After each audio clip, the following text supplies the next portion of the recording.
And we're back. Hello, everybody. Hope you're all having a good night tonight. But yeah, it's been a little bit since our last session, but I'm rather confident that, barring what happened last session with technical difficulties, hopefully this will be a lot better. Well, yeah. How are the rest of you nerds doing? Doing all right. Yeah, doing all right. Tired, but here. Yeah. Samesies. Admittedly, Hoshi is also having internet issues. He will not be able to attend the session tonight. However, we'll be able to handle Sindara if need be. But yeah, aside from that, for those of you that weren't here on Friday, how about that session 1, Vaughn? Sure was a whole lot of murdering. Oh boy, murder. Murder! Oh boy. Murder and drunken escorts. And other fun good talks. But yeah, for those of you that don't know, we ran our first session of Ouroboros, the Outlaws Gambit, a new campaign which is featured right here every other Friday night. It'll have myself as DM, and we also have Robo Rosso, Skeleton Alpha, and Vaughn, as well as God, why am I blanking? Eccentric, of course. For players. It is not a But yeah. true, proper D&D campaign without murder. Indeed. But yeah, I am more than excited is an understatement for how that session's going to be going forward, and can't wait to help craft a story with you guys going forward with that. That's going to be a lot of fun, and to share it with all of you in stream chat. All right, do we want to start going around the horn, telling people where they can find everyone, and so I can also? Yeah, sure. Thanks. Yeah, go ahead. Hi, hello, I'm CaitlynC37. You can find me on Twitch, Twitter places at CaitlynC37, where I do art. Find all my stuff there if you need it. Draco, go. I'm Draco Magnius. Sometimes there's an underscore in there. I stream Monday, Tuesday, Wednesday, Thursday, and Fridays. Mondays, Persona 5 Strikers. Tuesdays, when we're not over here, we're over at my place doing Baldur's Gate 3 with Hoshi and Chaco. Wednesdays is my Curse of Strahd campaign. Our heroes are... they had a bit of a training arc, but they're done with that, and now they gotta fight revenants. Thursdays is party streams, and Friday is my Scarlet Draco Lock. Next would be Milla. Hello, I am Ninja. When you can't find me here on every other Tuesday and Friday night with either Phase of Our Lives or the Outlaws Gambit, you can also find me on Blue Sky and on Twitch here at Ninja. You can also find me opposite of this campaign on those Tuesday nights at twitch.tv/Jake, where we go through a Dosian Anthology's Legacy of the Dealbreakers. But yeah, that's it for me. Chaco. Hello, I'm Chocosummy101. You can find me all over social media as Chocosummy101. Kids love the social medias. I also stream on Twitch, and I'm in D&D games, including this one that I'll tell you about later. All right, Daruna, intro, go. Hello, my name is Dylan13. You can find me everywhere you want to find me at Dylan13. I just got home, so I'm going to be on my phone right now while I'm cooking dinner, so just, if I need to roll anything, just autopilot me for right now. All right, sounds good.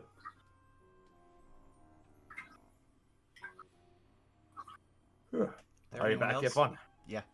Yep. Hi, you've already found me here at twitch.tv/BurnoutVaughn. You can find me on Blue Sky and YouTube at BurnoutVaughn, and over on Patreon at Burnout's Bar. This week is only D&D. We've got Feys of Our Life tonight. We should have Saved by the Spell Saturday, and Sunday we should have Those Who Wander. That being said, I'm good. All right. Welcome everybody to tonight's episode of Phase of Our Lives, a while Beyond the Witchlight campaign. When last we left our illustrious guests in the Witchlight Brigade, Vesca, Dove, Predicates, Sola, Rudy, and Sadara, the party had managed to help broker peace between the Brigadox and the Koreds that inhabited the realms of Yon, seemingly pitted against each other by the forces of Endelyn Moongrave. Upon the resolution of this brokered peace, and each side pledging to help each other should they need it, when they go to confront Endelyn in Motherhorn, the party then resolved to seek out some of the other lightning rods that were scattered about the realm of Yon, in an effort to try and knock them over. In their trek, they managed to come upon a rather peculiar sight in an area known as the Fey Beacons, where one stranded elven prince, in an effort to try and return home, was attempting to light the various braziers that were on top of the various spires in the area. Although his efforts in earnest were thwarted by a group of parrots known as the Greyhawk Mummers, a group of various pantomimers who were transformed into parrots by Endelyn. In an effort to help placate the parrots, as well as help our displaced prince find a way home, the party sought to distract the parrots by placating to their preferential performance of pantomime. With an enthralling performance by Sola, as well as providing a good distraction from other party members to light the other beacons, they managed to hold them off long enough for the prince to make his way home by diving into the lake once all of the beacons have been lit. And as a show of gratitude for the performance and the subsequent accompaniment, one of the parrots had presented to Sola a rather peculiar gift. The alicorn of the transformed unicorn known as Eladon. As the parrots departed from the scene, the party sought to reunite the alicorn with the displaced unicorn.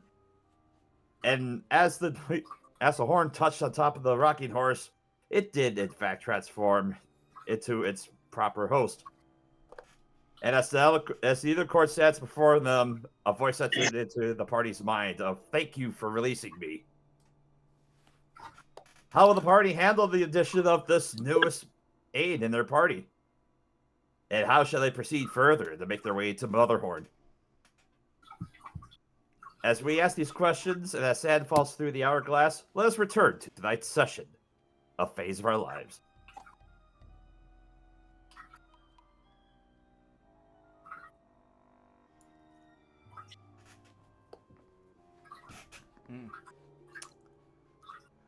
So we figured out an easier way to cut down the lightning rod. He just points the big crescent moon ahead of them.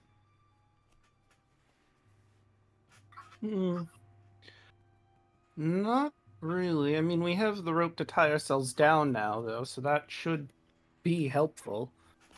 Maybe we could do it from a range somehow.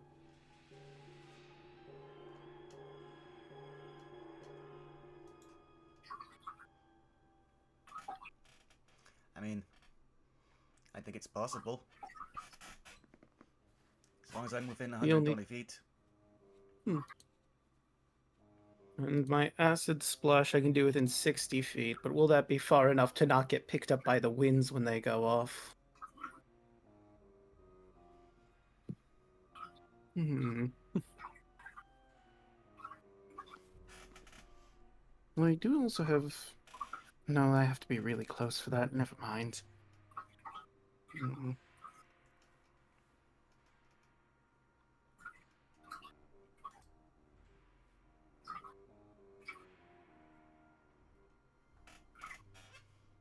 We have 3 more we need to take down, right? At least. Hmm. Alright, well. I guess we might as well head to the first one and go about bringing him down.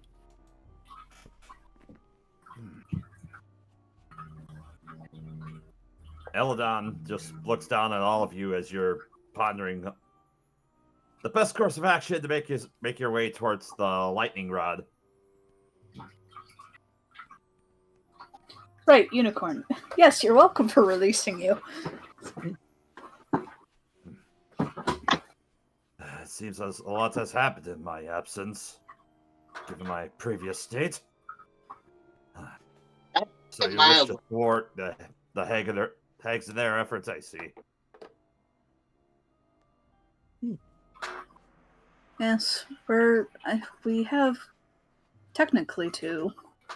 We managed to defeat 1. The We others, psychologically beat 1. yeah, she's run off to who knows where.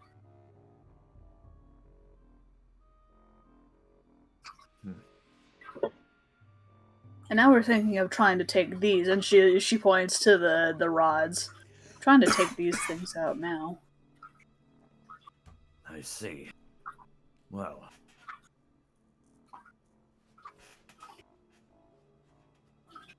I'm not sure how well I can contribute to your efforts here, but perhaps my time and place is better suited if you wish to return the realms as they once were by freeing Sablina. I believe it was my horn that helped imprison her, and as he just kind of looks up and tries his best to look at the point on his head, perhaps it would still be needed in order to help free her.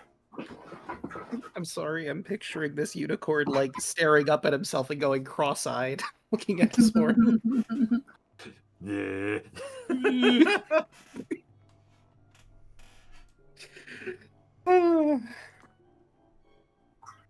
But yep, that's definitely on the list of stuff to do. Take down towers, beat up Endelyn, free the ruler. Could you help us fighting Endelyn, or too risky? I have to double check the stats of a unicorn above for it, because this is the first time I've ever had to pilot one as an NPC. Fair.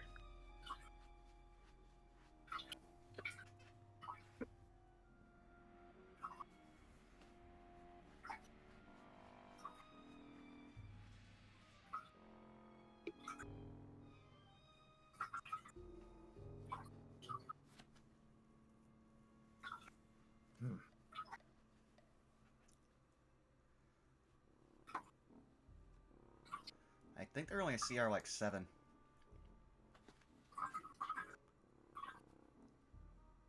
Above board, CR5. Wow. Still, though, would be helpful in a fight. It is a unicorn still. I think it has healing magic or something mixed in there. Mm-hmm. Well, I perhaps may prefer not to physically harm, unless it's in self-defense. Eladon ponders. Perhaps I could. Perhaps I could let at least some of my magics. Perhaps to be able to help move silently. Or in a pinch. Okay. As he looks down at the ground, he kind of waves his heart for a little bit. And for a casting that seems similar enough to you, you get the sense that he's casting Druidcraft. Crickets. Oh.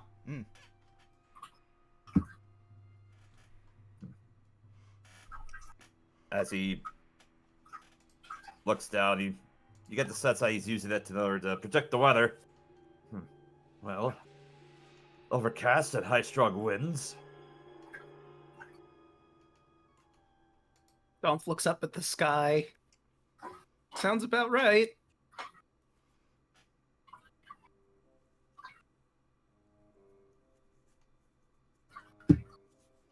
All right. Well, I assume at this point, barring any objections, you would attempt to make your way over to the next lightning rod. Mm-hmm. Yep. All right. You managed to make your way around the braziers as you make your way up towards this rocky cliff. Let's.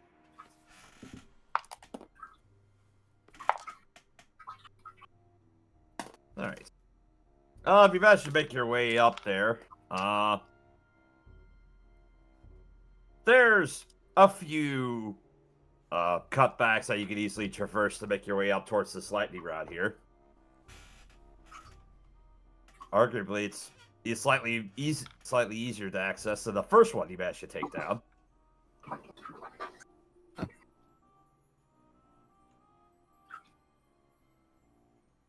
All right. How do you guys want to take this one down? First things first, Praedykas wants to find the heaviest looking rock and tie the rope around it, and then around himself. Okay. Let's see. Yeah, you managed to find there's a big enough rock around here. Okay. And Domf will do the same thing, finding the heavy rock. All right. Rudy will do the same thing. All right. Because if these two are worried about it, Rudy's like, oh, fuck, I am definitely going to, like, blown out with whatever wind is generated from this thing. All right.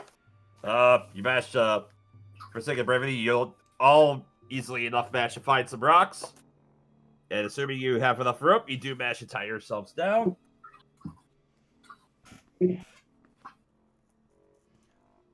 All right, then I guess just like last time, one of us on each side of it, just hitting it with different acid spells. All right. For the sake of brevity on this, because, you know, acid eventually prevails in the end, you manage to chip away at the base of the lightning rod, and eventually, like a massive metallic tree, it begins to groan, and you hear a crack as it begins to tip over. It crashes onto the ground.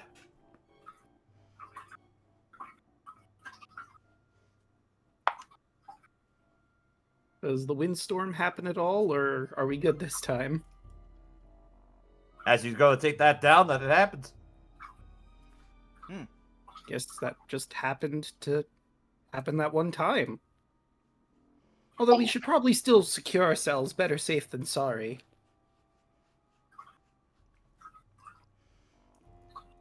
All right, Praedykas, let's point across the horizon over there. We head that way.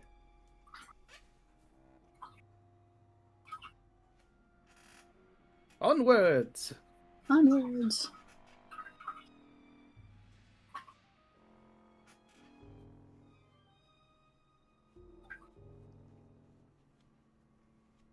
It's nice that that one was actually pretty easy.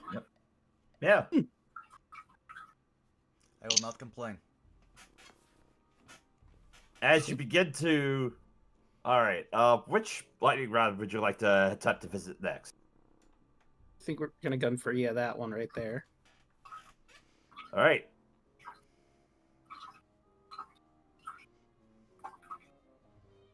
You make your way over there. As you make your way around the Fade Beak, start to make your way up the trail that way. A peculiar sight meets you as you make your way up there. Coming down the path, you see a group of 8 goblins dressed in tattered clothes in various shades of black. One of them in the front is ringing a handbell Ding ding. Ding ding. As the procession begins to march solemnly towards you, what do you guys do? And as you look at these individuals, you see that not only are they wearing like clothes in black, but they're also adorned with various animal skulls that they wear as draped around their waists or on their faces, on their heads. What's all this then?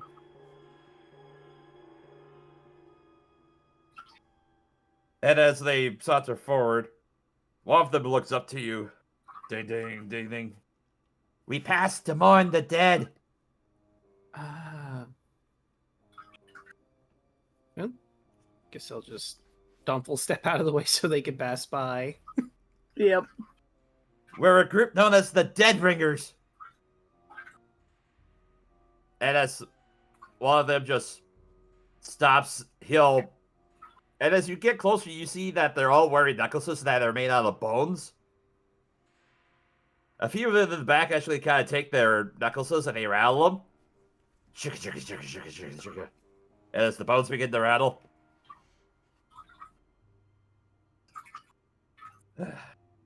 We seek to comfort the dead that lie below, wherever they happen to be within the realm of Yon. Who died? We Or know is this not just who. a general thing? Just the dead in general. Oh, okay. Sort of gathering them up for to be accounted for, I suppose.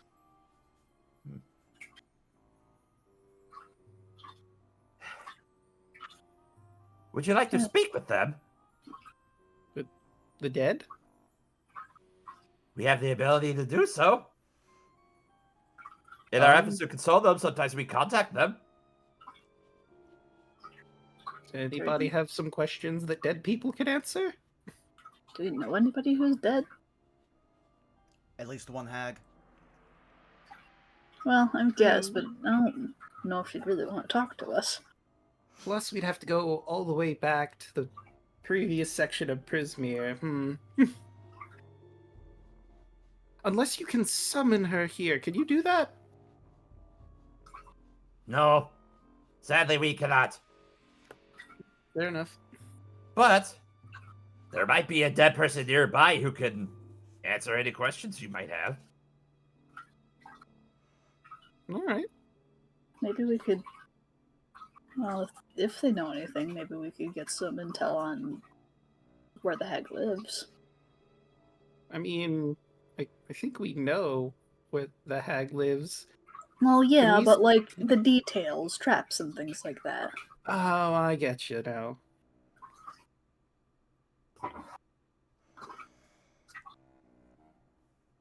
But where exactly are we going to find a corpse here? We're kind of working on something at the moment. I might be able to help you with that. Because where there are dead, there are diseases. And, detect poison and disease. We don't get the sense of any poisons that are within the area, nor of anybody that is sick with a disease. It's a 30-foot radius, so if we decide to just start walking around, I'll have that up. I could also ritual cast detect magic to see if we find any magic items. Because, like, maybe a corpse would have a magical item on them or something. Do you need a corpse, or do you just need the spirit? We could just eat the spirit, as it looks up, as the goblin that's in front is looking towards you. All that we ask in return is a trinket, a bauble. Oh, I got plenty of those.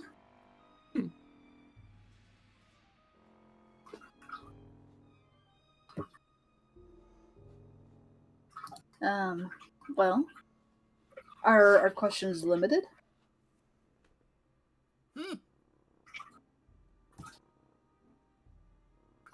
You can ask it whatever you like, if it knows anything. Alright. Well, okay, what do we think? See if we can get any details on, like, the castle, any traps or things like that.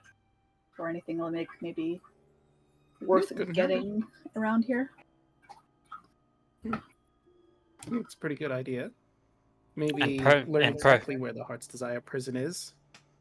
And perhaps info on Endelyn herself.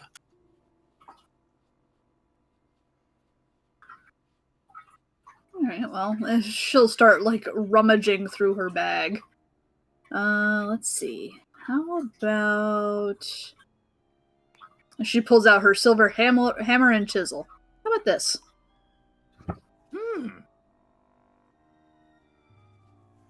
Oh.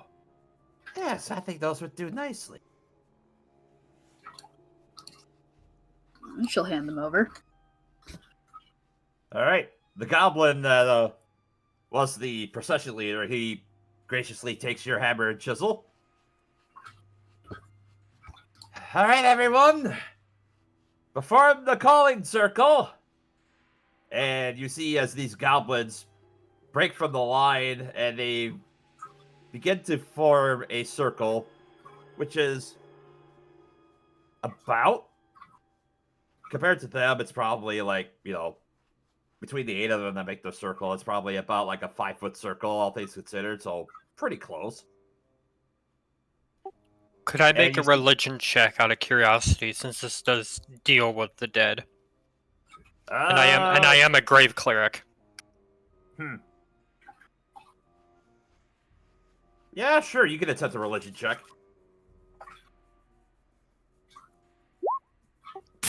Nothing she's ever heard of. 9. Yeah.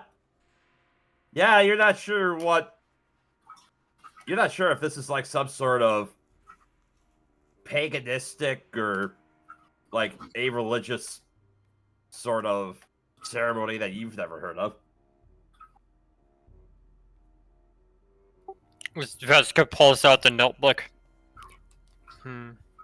Goblin death ceremonies? Question mark. I'm sure she'll just keep watching, observing. Oh, any unhallowed or spirits of any sort, bring, bring, bring, bring. We ask that if you're able to hear our bells, ring, ring, ring, ring.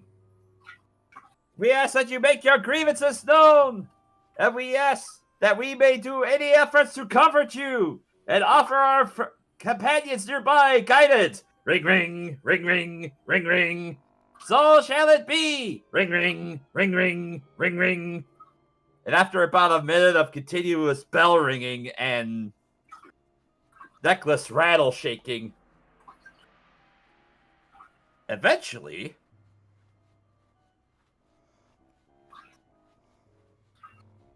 from the very stones itself, out from the ground in the middle of the circle, you eventually see a wispy form of a small humanoid.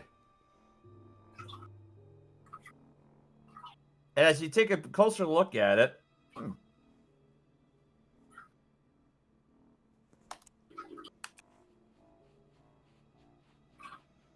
I'll have to see if I can find a handout of this.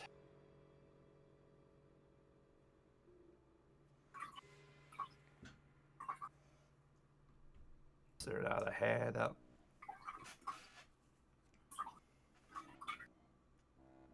There it is.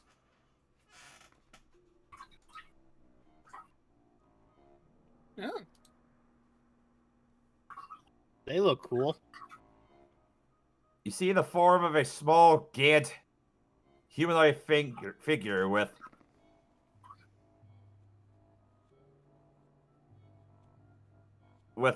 hind legs that appear to be that of a wolf, with very gaunt and pointed features, razor-sharp teeth,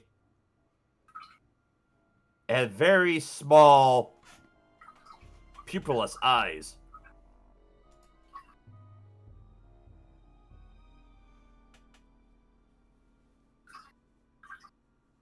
He floats there motionless towards you, until he manages to take his head and turns towards all of you.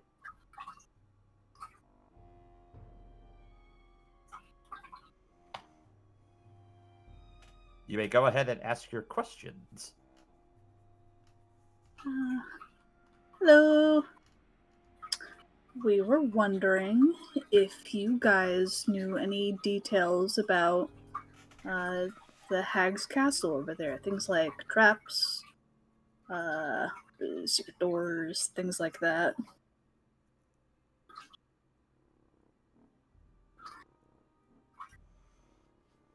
This creature that's before you ponders.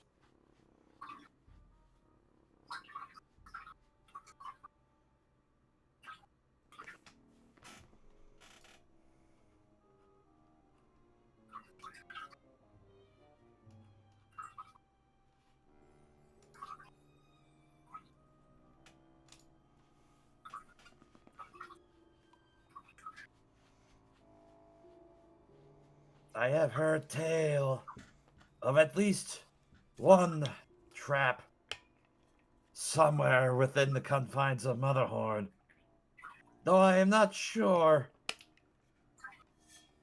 of its location. I am told that there were some that were lost to it.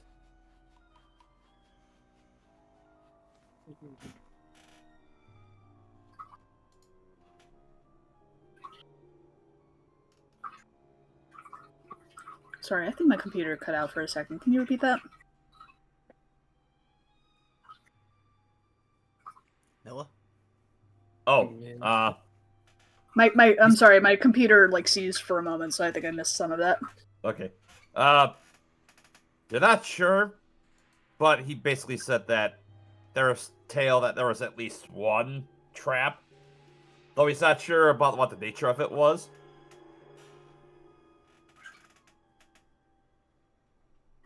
Alright.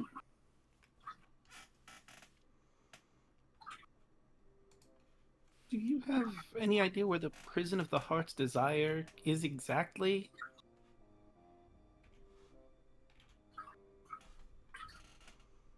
I have personally never been there, but my former lady, Endelyn Moongrave, perhaps may know better where it is.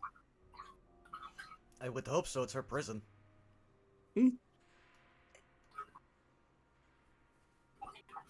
be weird if she misplaced it.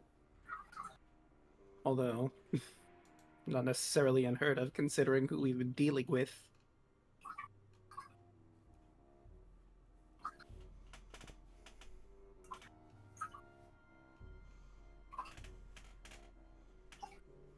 I have another question. Does anyone want to ask anything before I ask mine? You can go ahead. Go ahead. Is there any easier way to take down these lightning rods around here?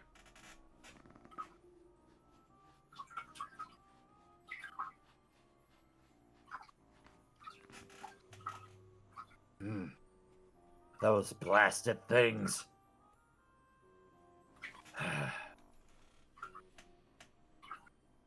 Aside from using great force to tip it over, perhaps using acid to corrode at it, I'm not sure there is much way of it to be able to use to take it down. Truth be told, the last thing I remember, I was attending to one of the lightning rods, and the last thing I remember was a great flash. Ah. Well, good Alright, news well- is we found out that acid actually does work, so you were right on that regard. Hmm. We have at least 2 successful trial runs.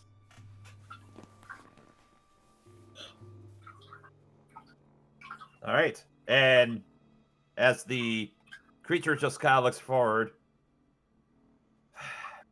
I've exerted myself enough. I must rest. As the goblins all look towards this creature, as it descends back down into the rocks below, they all ring their bells and rattle their bone necklaces. And with that, our ritual is complete. I hope it was at least of some use for you. Yes, thank Oh. you. We know about the possible existence of a trap that we do not know where it is. Yes. This was Or what it does. I mean, it's good that we know about it, though. I mean, there's possibly more than one trap in there, but at least we'll know one exists for sure. I guess. Great, now we have existential dread about our siege. All right. So as the Dead Ringers look to you, they begin to get back into single file with their procession, and they march further down the path and further out of sight, ringing their bells as they go. That was a nice little detour.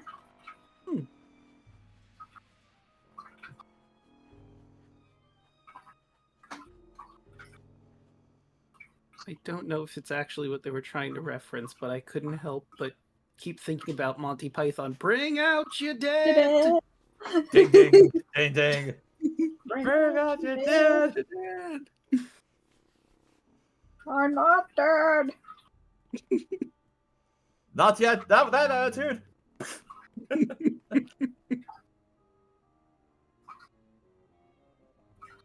All right.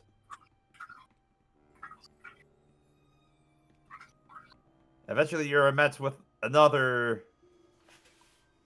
sun lightning rod. Second verse, same as the first, I believe. Mhm. Yep. Tie yourselves down with rocks and chip away with acid. Mm-hmm. All right.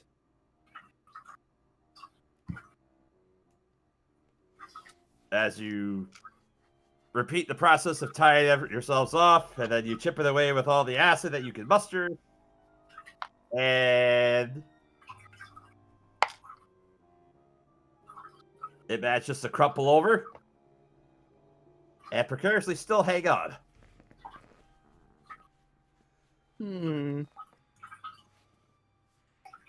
Maybe I'm being paranoid, but this seems to be going way too easy. Does Endelyn really not have anything to protect these things at all? Well, Maybe they She's- thought they would never be attacked. possibly. Although you would think she would notice after a while. Yeah, we've taken down 3 of these things, and we haven't so much met any resistance at all. Super easy, fairly an inconvenience. I'm not complaining or anything, it's just... with how important these things are to our machinations, I suppose, figured be a little more protected. But she could just be cocky, I suppose. I have a quick question, Milla. Yes. Has the unicorn shown that it has the ability to hover? That is a very good question.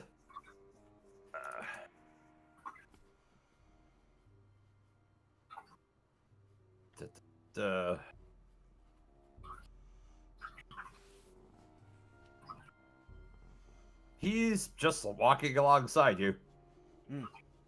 Shame. Well, now we have the interesting problem. And he points off to the last one we need to get, which is this one that connects all of them. How do we get down there?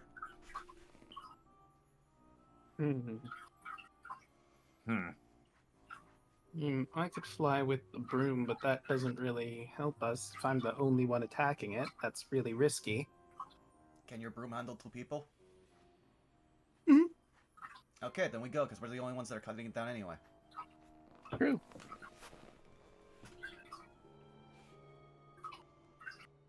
As you're going to mount up onto the broom, you just look over the...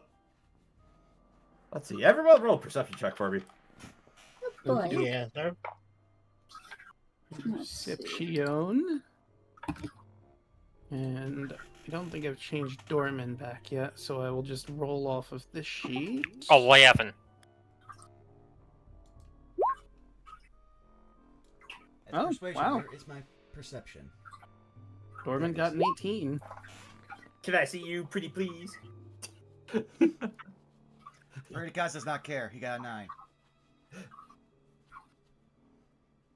Sola, as the rest of the companions are kind of sorting to their matters about mounting up the broom, you see that from the horizon of where Brennicats and Duff had taken down the tower, you see the forms of 3 giant goats just crest over the hill, and they begin to look down at you. Goats or ghosts? Goats. Goats. Goats. Oh, how No, cute. bear. Goats. Oh, there's little goats. How cute. It's a pretty mountainous region. Makes sense there'd be goats. We do tend to like those. You'll just hear. For everyone that speaks Elvish, the first goat looks down at you and says, "When the moon obstructs the sun, creeping Lynn will come undone." Suck to be Glenn. The second goat then says, "Play to her passions. Stay unscript. A cat, a horn, or a shadow ripped."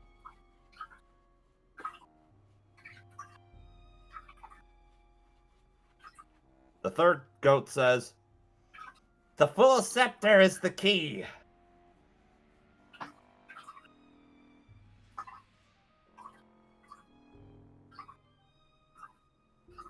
I like that one. He's straightforward. Short, sweet, and to the point. Really wish they had said something before we had to ask the ghosts questions. The prophet goats. And as you look at these 3 goats, they then turn around and they make their way back over the crest of the hill.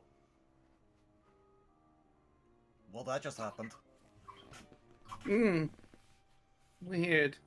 Just Thank another you, day in the random goat. Feywild. Alright, well, let's go take down a lightning rod. You know, slightly unrelated, but I went to a market just the other day and I got to pet a goat and gave me hand kisses. It was very cute. Aww.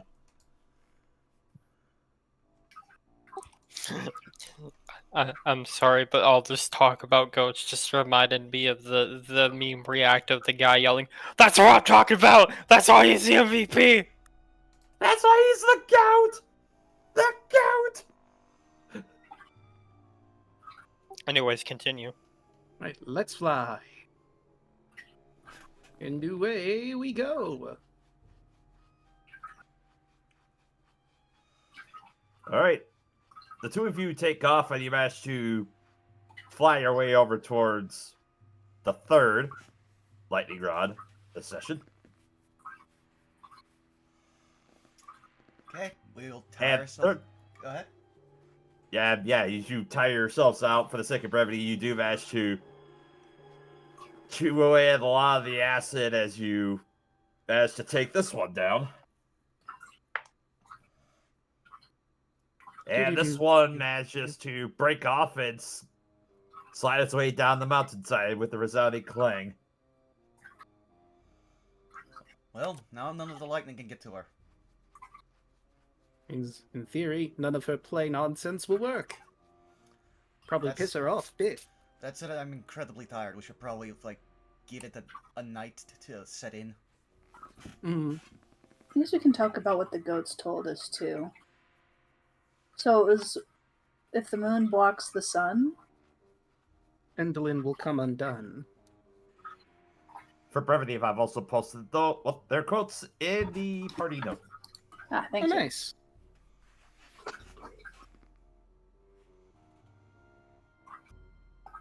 Oh, Lynn. I thought they said creeping Glen.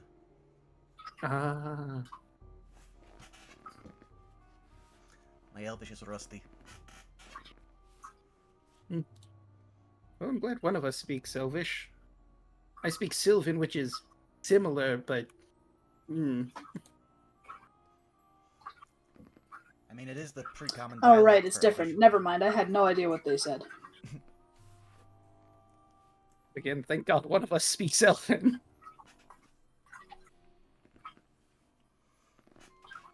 He can also speak animal and plant.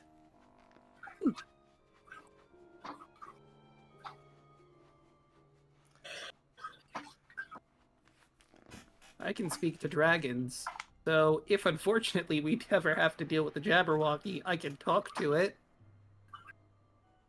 But would But you I'd rather want not. to, though? Yeah, I'd rather not, but if it comes up, I could, in theory. While it is killing us, you will hear its insane ramblings because it is the Jabberwock. Yeah. Above game, will it sound like Alan Rickman? I want to think it will. If Alan Rickman Nope. is on the table, then the answer is always yes. Still one of the greatest casting choices they ever did in the Tim Burton remake. That was so wild. I loved it.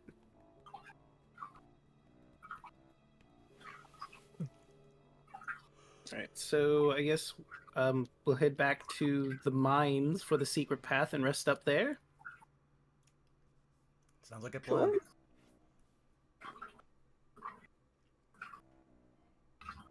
Alright.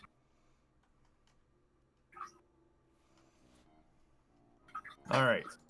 So, because I got slightly distracted, what was your two's plan? We're gonna head back to the mines to rest up there and then deal with Evelyn the following day. All right. As you begin to make your way down towards the Fey beacons, the first thing that you notice is a sound of very squeaky wheels and the sound of something rolling.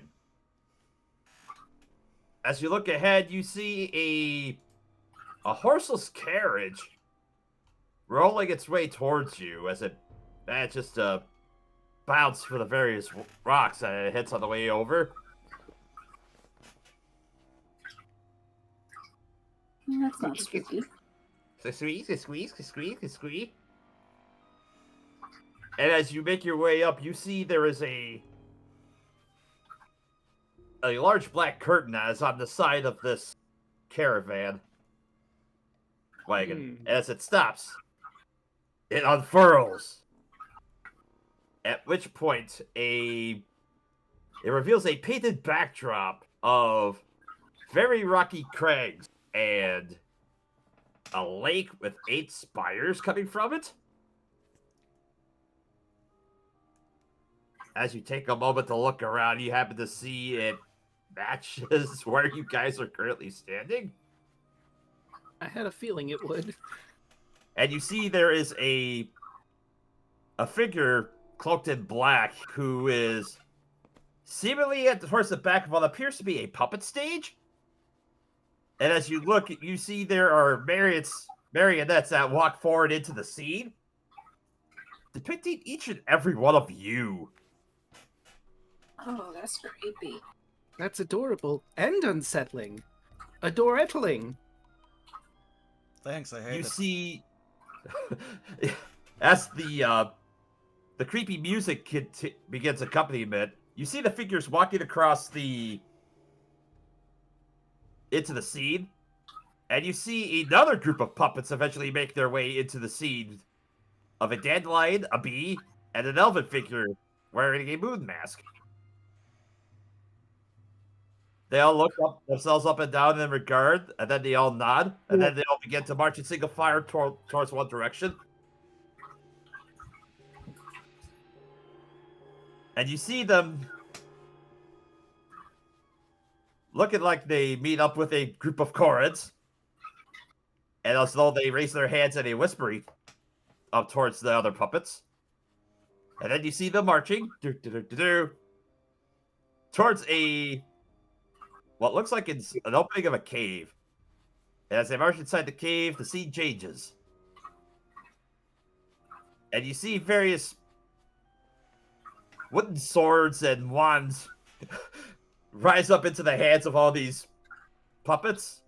as you look and you see that they're beginning to attack a bunch of small mouse-shaped figure puppets. And as they begin to flee in terror. And that's the only time you'll hear Predikov go, "Heh."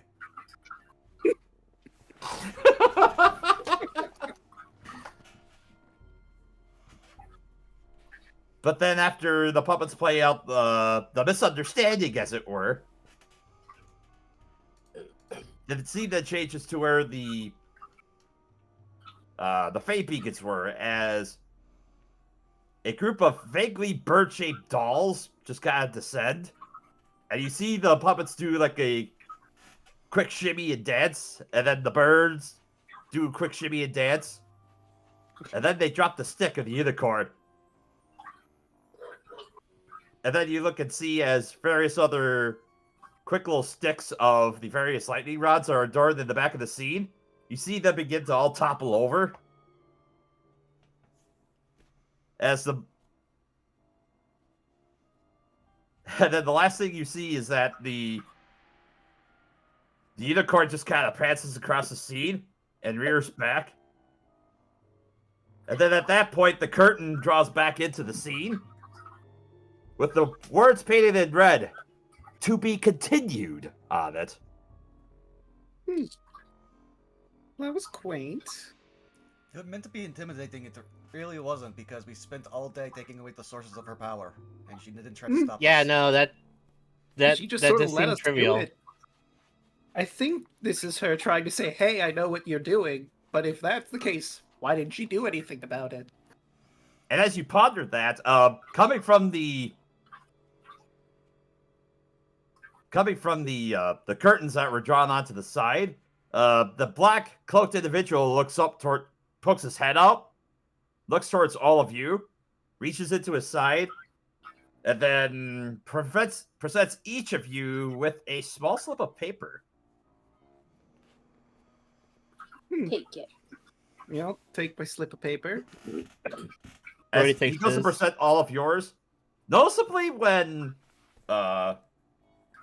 Gleam goes to walk up, he noticeably looks at her and resents the ticket.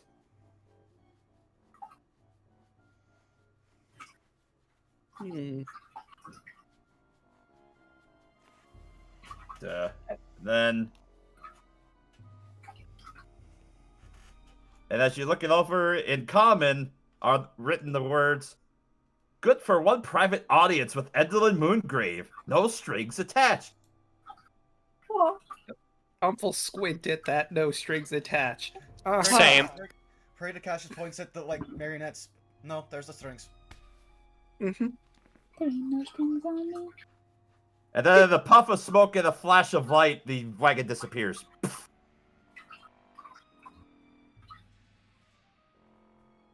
Well, it looks like we have free admittance to the show. And the Prophecy Goats did tell us to play along, so... That is true.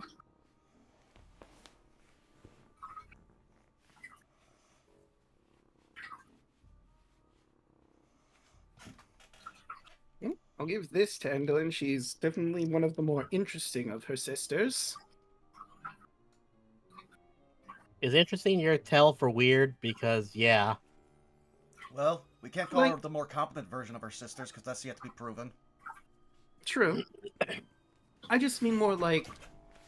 Bavlorna, though she's slippery and gets away very easily, is just sort of a frog. A frog hag. Then we have Scabatha, who's basically an animated toy. And now we have a playwright. So the playwright, I feel, is far more interesting, or at least entertaining. I don't know. No, I agree. The puppets are still creepy, though. I stand by my adoretling claims. Agreed. Kind of cute, but creepy.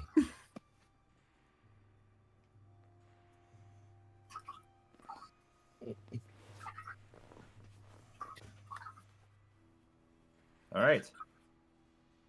And I assume at this point you were the attempt to make your way back to the Brigade mine? Mm-hmm. Yes. Alright. You'll eventually make your way back to the mine after a little bit of walking.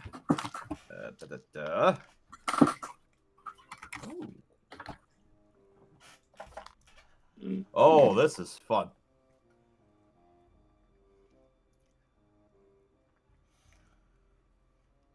I don't know how to take that. Concern or As you Very- make your way over towards the entrance.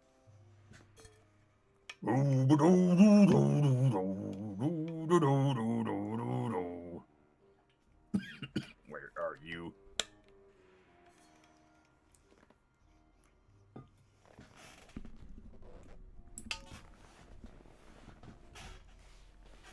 I have to find this.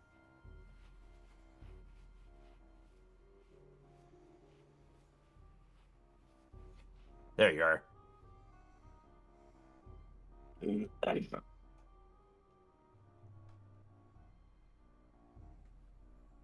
It's gotta be here somewhere. Where are you?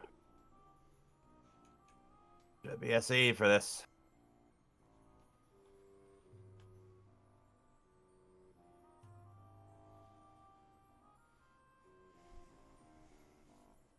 It's always the worst when you're looking for something you just can't seem to find it. Yeah. At least it's not the case where it was in your hand the whole time. True.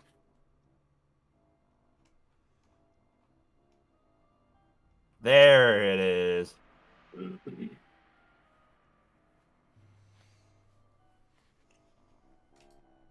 Huh. Bounding around the corner, seemingly humming to himself, you see a giant individual adorned in various ferns, wearing what appears to be a beekeeping hat, protecting his one singular eye, walking with the staff at his shoulder, which seems to have a large beehive coming out of it.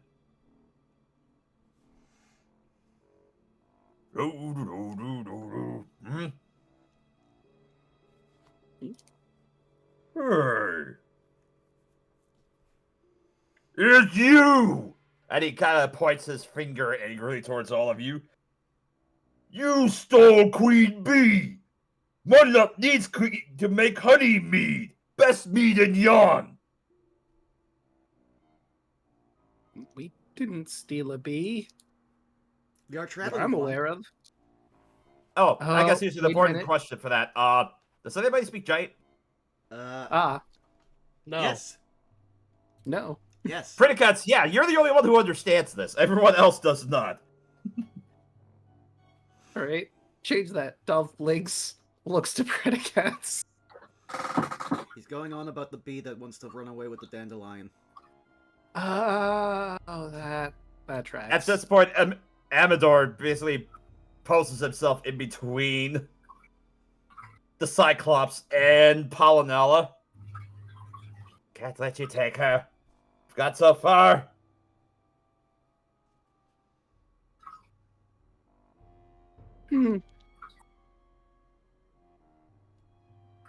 Well, we can do this the easy way or the hard way. Please pick hard the way.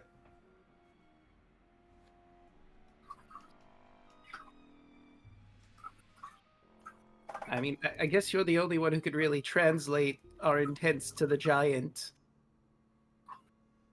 So, I guess give him the option of how this is going to go down. Okay. Perica is going to walk up. The bee has chosen not to be with you. You can either turn around and go away, or we will kill you.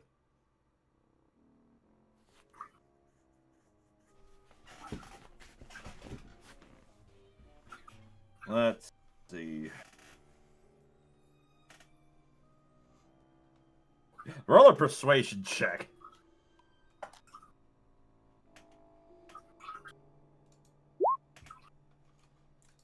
Oh, Yeah, that's can I give advantage?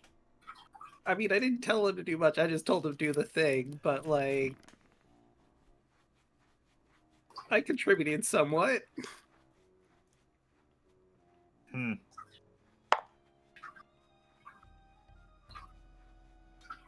Let's see. How do you want to try and help with the situation? Is the question, Dub.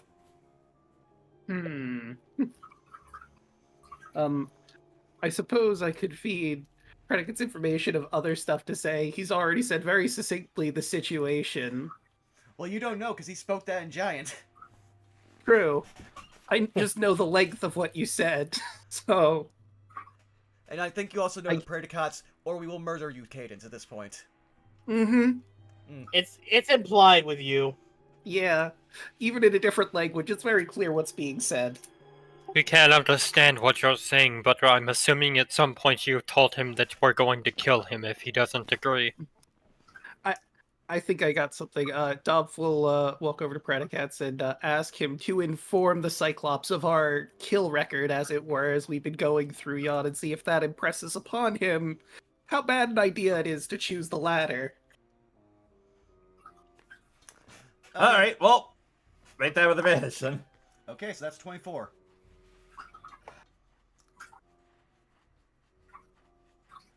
He kind of looks down with his, one singular eye, just blinks towards all of you. Turns the other way, blinks again. And you see him get a rather concerned look on his face.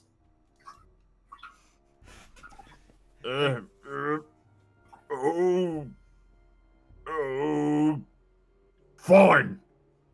You keep be. Hope you happy. And then he turns around and starts to very angrily walk away. Boom, boom, boom, boom. I'm gonna say for the sake of comedy, every time he steps, Rhodey infernally jumps up. Because again, like, my boy is many things. He only weighs 70 pounds, so heavy is not one of them. Ha ha, lie is a feather joke.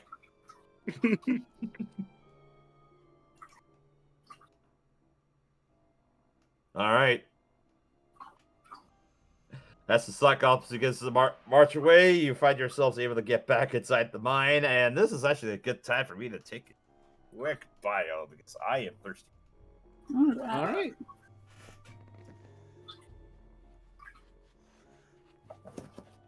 I'm just sitting here waiting to show what I got in my last invocation and look at the craziness that it will cause.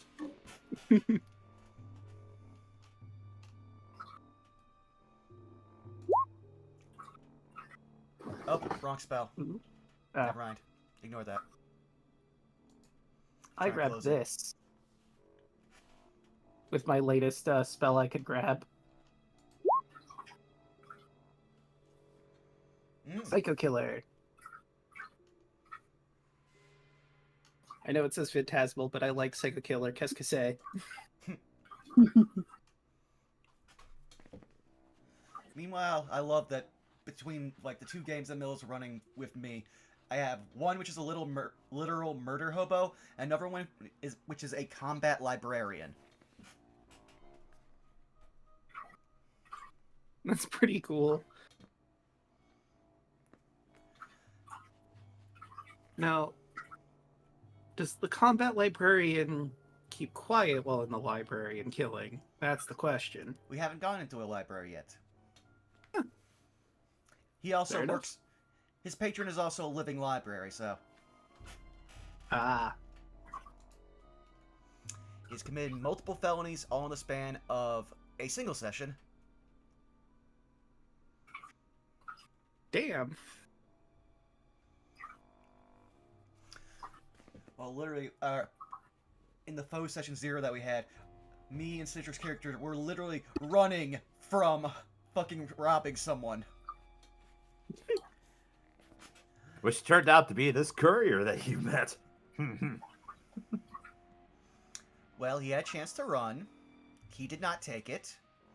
He got magic missiled. Honestly, it sounds like it was on him, really. Yeah. He's also the first enemy in the game to realize, oh, the only things his subclass lets him do is add his proficiency bonus to damage with spells. My magic missile, at minimum, hits for, I want to say, just a sec, 4 Like plus 3, 7. 6? Yeah, 7, 7. yeah. So while we're on break, how are you guys doing? Doing pretty good. Because as you saw in my post earlier, I've had a bit of a day. Yeah, Yeah. rip it, pepperonis or glasses, dude. I'm currently wearing sunglasses inside. I feel like an idiot. But I have to because I'm also like I'm so used to having or seeing through glasses at all. It's that thing of if I don't for too long, I start getting a headache. Ooh. But while we're still on break, I'm gonna go fill up my water bottle. Okay. It should be 2 edgelords, 2 innocent shield goobers.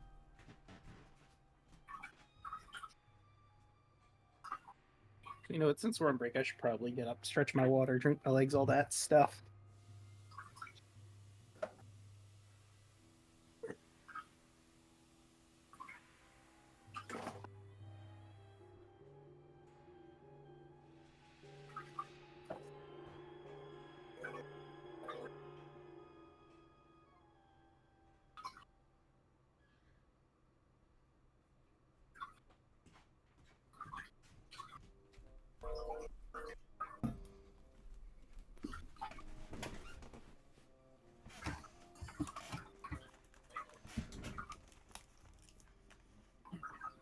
I am returned.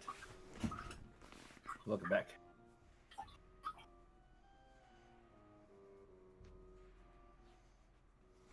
Alpha, how dare you? He is not an edgelord. He is just an angry pedantic.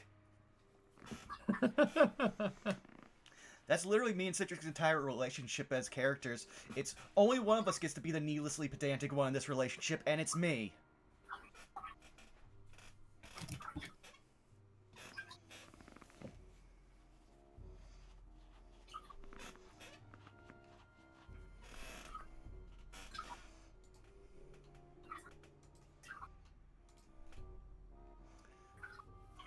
But do we get everyone back? I think I'm back. Draco left, so I never left.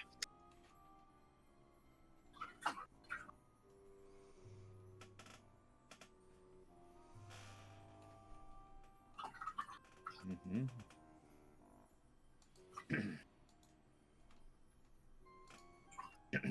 I'm just gonna reading up on stuff a bit.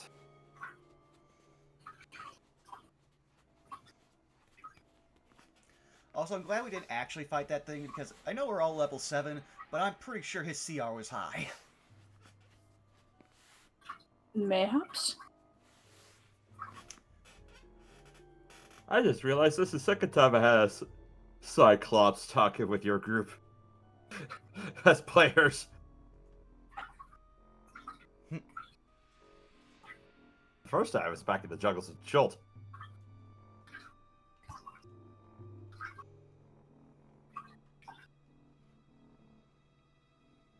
Nothing in Chilled was ever as deadly as those 8 raptors.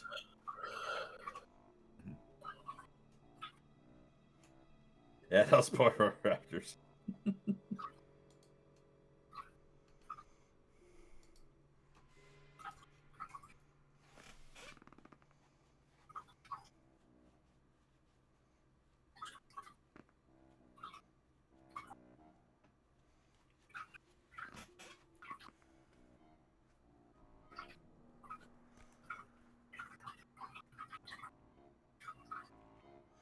It's also weird now that Twitch is trying to suggest things to, like, suggest channels to me, like, in notifications. I'm like, if I wanted to search for someone on Twitch, I would search for someone on Twitch. Twitch, okay? Calm down. you know who you know who you're looking for on Twitch. It's not like YouTube where you're like, oh, I went down a rabbit hole. Suddenly I'm 50 shorts deep when I was looking at one for like 2 seconds. I have returned. Welcome back.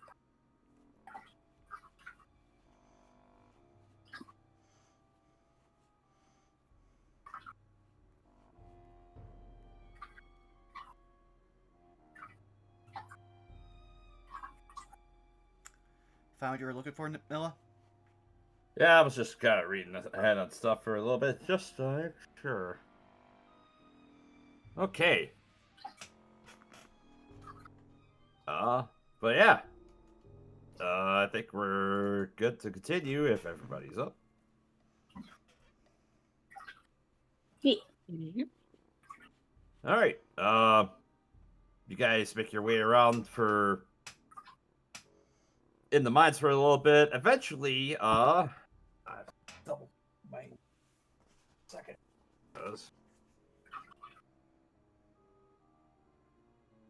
Yeah, as you guys make your way back to rest up, you are met by the Briganock who had sought to bring you all your wish stones if you guys had decided to use those. Where did I make my notes? Gems. Ah, yeah, here.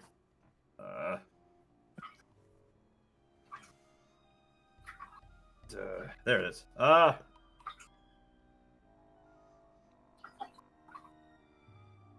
As you brought forth, as the Briganock just kind of saunters with the wheelbarrow. All right. Took quite a bit of time, even with my time-lapse abilities, but I have managed to have some associates of mine help with carving up these gems for you. Yes. These ones are for you. Rudy, right, this one. Ooh, I like that. All right. For the unusual wish stones, for Rudy and Predicates, yours are cut into a kind of like a yellow, basically like a yellow diamond. Yours are each worth 100 gold pieces.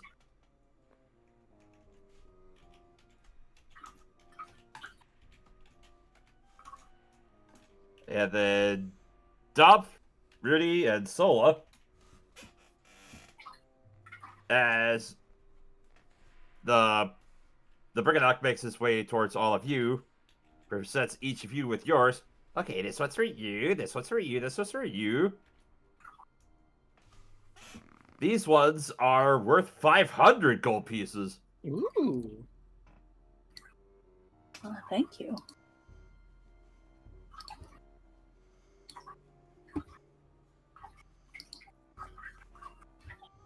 And at this point, oh god, why am I blanking? He begins to bow towards you, and then he just makes off with his wheelbarrow. Squeaky, squeaky, squeaky. Back to the mines I go. I yearn for them. Yearn for the mines. Have fun. Gotta respect it. He's on that grind set. He is Steve. I'm sorry, I had to.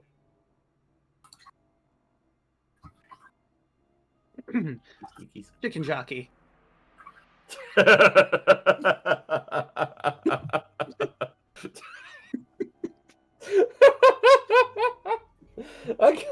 all the things to say tonight, it had to be chicken jockey that breaks me. What the fuck? Listen, I know what happens. I was curious to see if the stream would like break into riots or something. I don't know.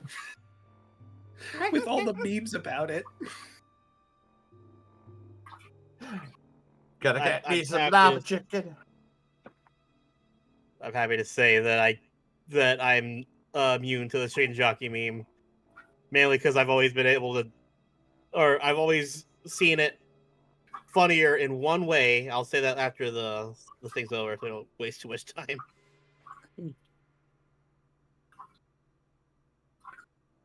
All right. So you said that Rhodey got the $500, 500 gold gem, or the 100 gold gem? Yours is the 100 gold gem.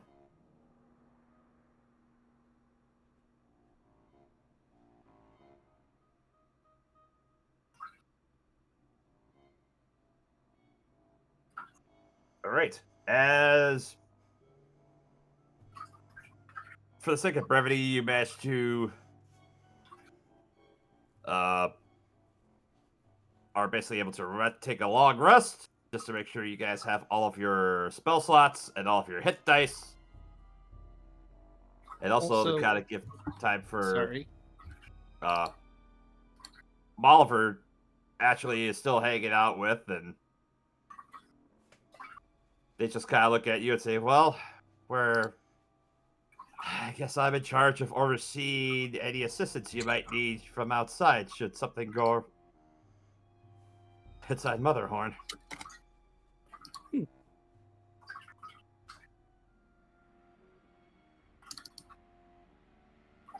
Wish we could give you clearer knowledge of what we're planning, but to be honest, we're just kind of winging it, really. Well, just like my friends have alluded to, if there are any other extractions, at least in the amphitheater, at least we'll be able to distract them, keep them disposed.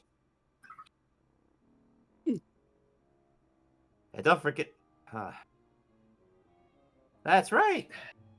We've got all this time to worry about you worry about all the fine stuff there. Plus, well, hey, we did have that neat little trick that the Koreds taught you too. True. That wonderful dance. Remind me, what did that dance do again? I think it stops her machines from working. Specifically, if there's anything that was rigged up from Korid hair, you could basically, either control it or, like, disable it. That's what it was. Back to the page, Papa.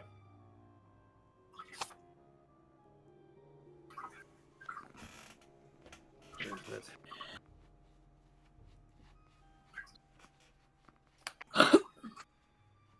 There it is. The card dance. Yeah.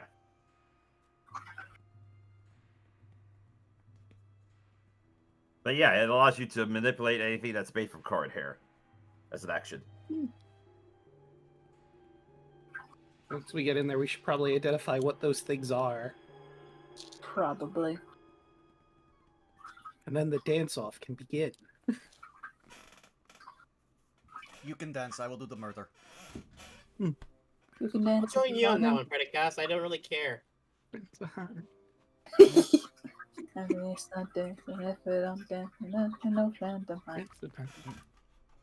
can dance. Oh, before we get going, I'd like to change Dorman's form, because now that I'm level 7, I can change it to something a bit more powerful in combat. While performing the ritual, you will watch as Dorman, this tiny little mouse with butterfly wings, transforms into a brass dragon wormling. There we are. Tell me you could not do Still that very all along. sleepy. No, I just figured out how to do this. Okay, good. It took a bit of figuring out how to work the curse magic just right. He doesn't have the breath weapon that brass dragon wormlings typically have, but his bite is significantly harder. He's immune to fire. He's got blind sight and dark vision. So yeah, he's pretty kitted out now. Still a bit sleepy though.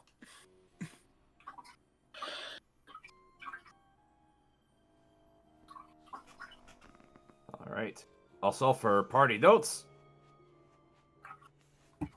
Oh, why is it W? V? Why? Why? I'm not even hitting that feat. Also, real quick, since I don't think we've addressed this in a while, does anybody still have nightmare counters, or is it just me? I think most of us have burned through them. Although Yeah, I think with the tea ceremony, didn't that help shave off some of that too? Yeah, I think Yeah, we it covered did. that a while ago. And of course, after every one of our long rests, I would do the tea ceremony.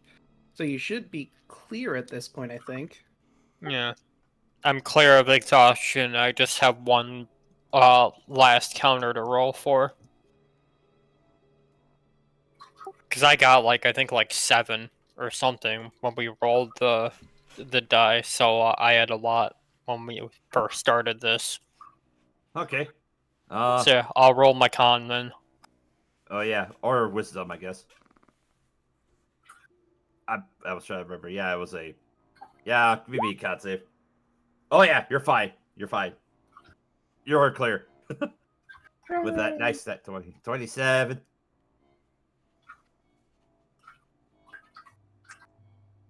Yippee! All right, so you all continue through your long rest, and during the next day, you are My Right. phone went off. that's well. Sorry. Oh, No worries. no worries, Vaughn. Yeah, you are basically ushered across the chasm and to the back of the mine where you had met with Obud. And he met and Keg. And Obud just regards you as you all pass. Good luck back there! Thanks. Do our best. All right. And the page. You make your way into a tunnel, and the tunnel ends at a wall of loose-fitting stones. Red light shines through the cracks, and you hear the sounds of shouting and hammering coming from somewhere beyond the wall. And at this point, I would like to bring you guys to the first map of Motherhorn. Oh boy. Ah, there we are.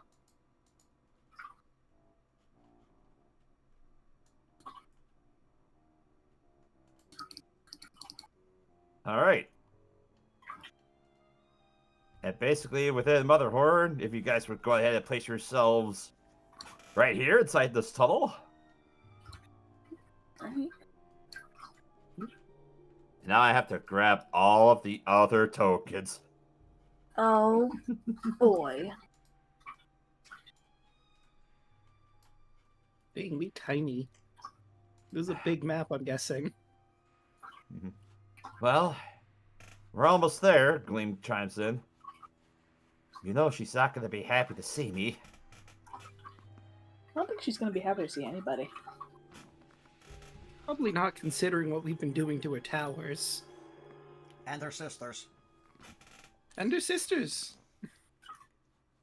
Well, I actually think she likes that we're killing them because she hated them, but she hates that she Yeah. Also, she loses a lot of power from us killing Scabatha, so she's probably bitter about that. Probably gonna have a whole roll of emotions to get through.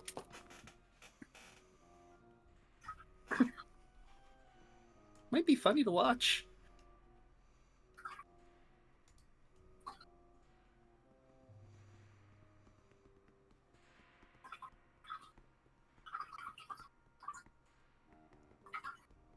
Yep, and it's at this point right over here, that's where you see the red light kind of pour through and you hear the sounds of something hammering over there.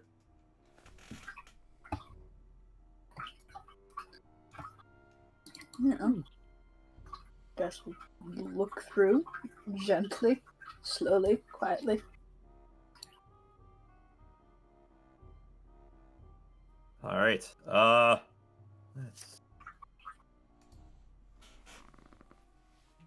You do manage to move a couple of the stones, and you can kind of peer into the room. And let me go ahead and reveal that for you.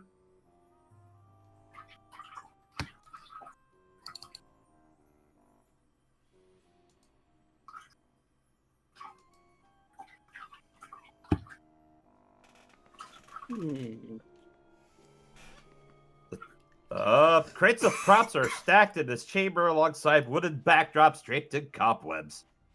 The 8-foot diameter circular wooden disc painted to look like a smiling moon leans against one wall.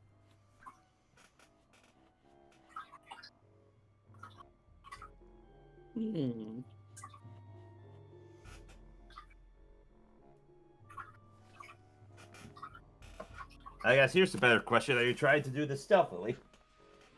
Probably. Yeah, it might be a Alright. good idea. Yep, make a stealth check. Okay.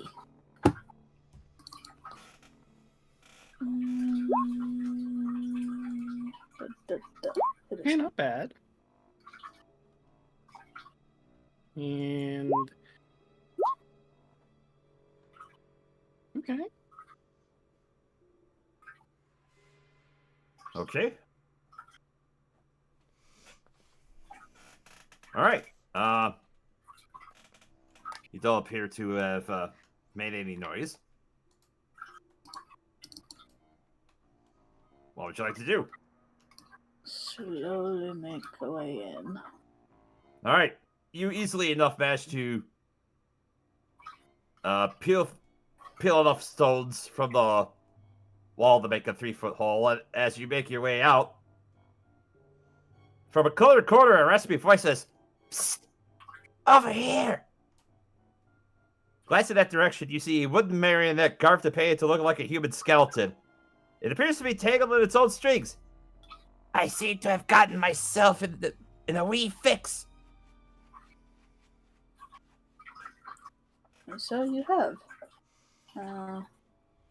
Go up to it. Try to untie it. All right. Make a dexterity or a sleight of hand check. Okay. 25. It takes you about a minute, but as you go and look at this marionette as you get untangled, it's basically painted to look like a skeleton. And that's all made out of wood. Oh, there, you just get that over there. Now do that on the leg of, yes. Oh, huh. Whew. Thank you. Thank you, I really appreciate that. And you just kind of look as you untangle it. You've noticed that his head's been able to swivel as you go to, untangle all of the strings on him. And now that he's free, his head immediately swivels to you. Oh, thank you.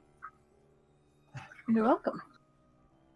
What is up What's with your us and story? talking toys? And he just goes up and he'll actually reach up and he'll grab your finger to shake it. Yeah, she'll take it. Thank you. And he'll actually walk over to each and every single one of you. He's like, ooh, thank you. Ooh, thank you. Oh no, Ooh, I like thank you. them. Ooh, thank you. Thank you all so much.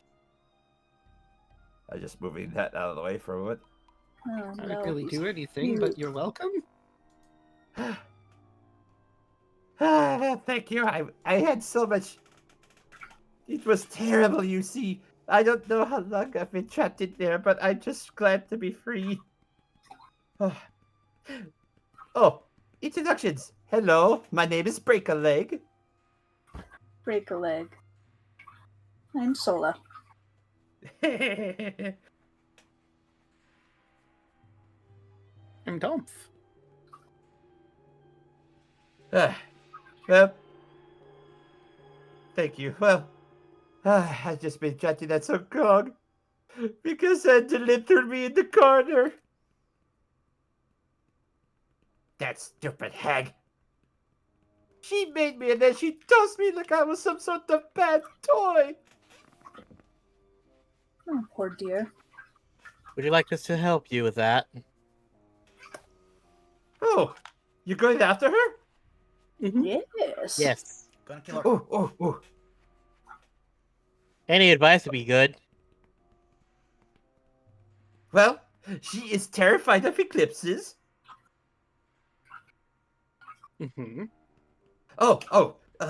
She wrote a secret about her sister Scabatha. It's on a piece of invisible parchment that she keeps in her oracular library. Yeah, about that. Yeah, she's very dead. Scabatha. Yeah. I mean, I guess we could take it. It might give us something interesting about Scabatha, but at this moment, we don't really need it. You think she has anything written down about beating Bevlorna by any chance? Judging with how fast she ran away from us, I think we can easily do that. Well, I don't know. Maybe. I don't know what it says. I just know that it's invisible. I can't see it.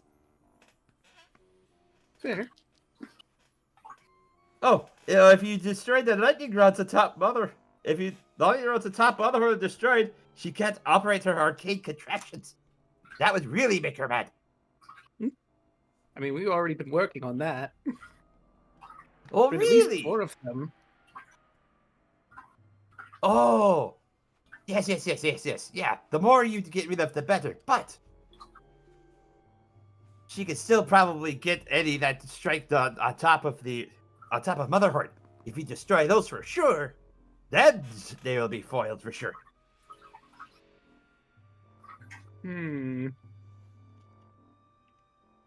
Should we go back and start taking care of those before we go in here, or do we want to just take her as is? I don't feel like climbing the castle from the outside.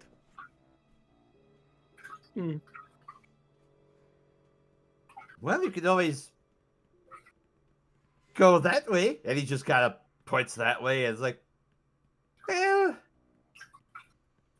I mean, I could just, it's been so fun being trapped here in this corner. But now that I'm happy, I just want to get out of here, So, he just kind That's of more than fair. gingerly saunters towards the door or towards the hole.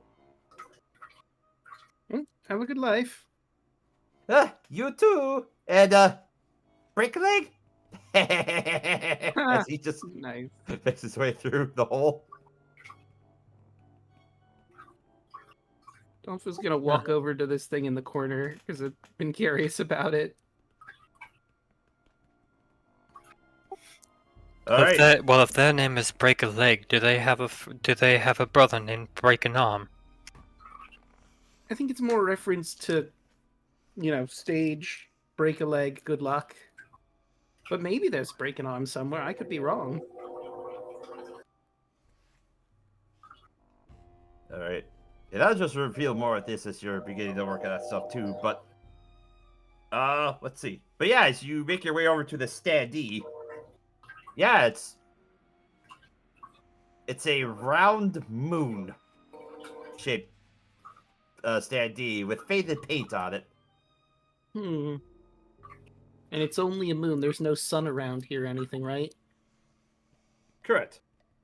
And it would be too difficult for me to carry this with me, I'd imagine. Well, you could try to pick it up. Legit question for you. What's your carrying capacity, Dom? That is an excellent question. With my strength of 10, I don't think it's very high. And where would it say my carrying capacity exactly? I know down there it says what I have weight right now. It's your for strength. It's your strength score times 15. Ah.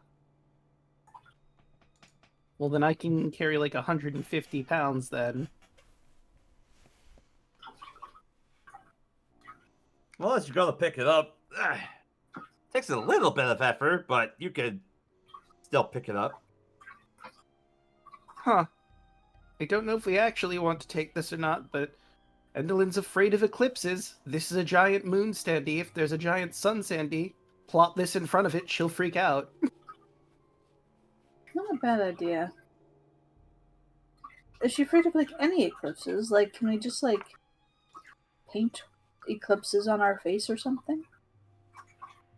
I mean, according to that prophecy, she's going to die on an eclipse, so any and all eclipses will definitely freak her out, I'm imagining.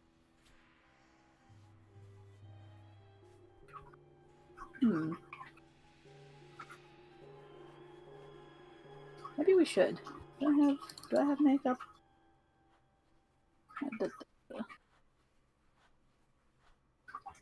I do.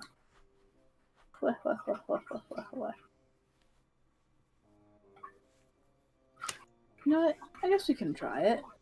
I have the entertainer pack. Can I like just paint little eclipses like on everybody's face?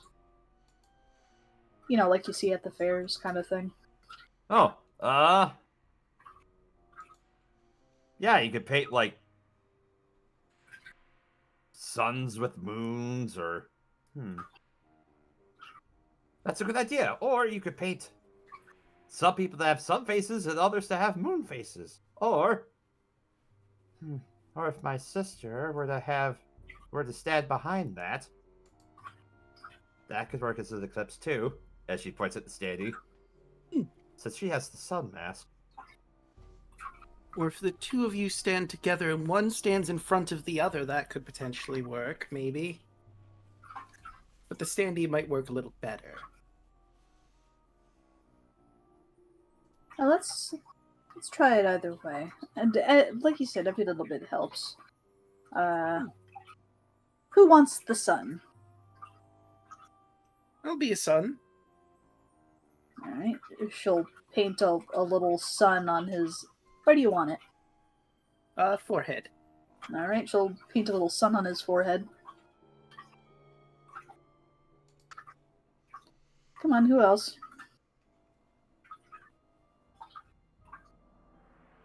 Alright, I'll take the other sun, and then the rest of you are going to get moons. And then she'll just go through painting a sun on her forehead and then the moon on everybody else's. Okay.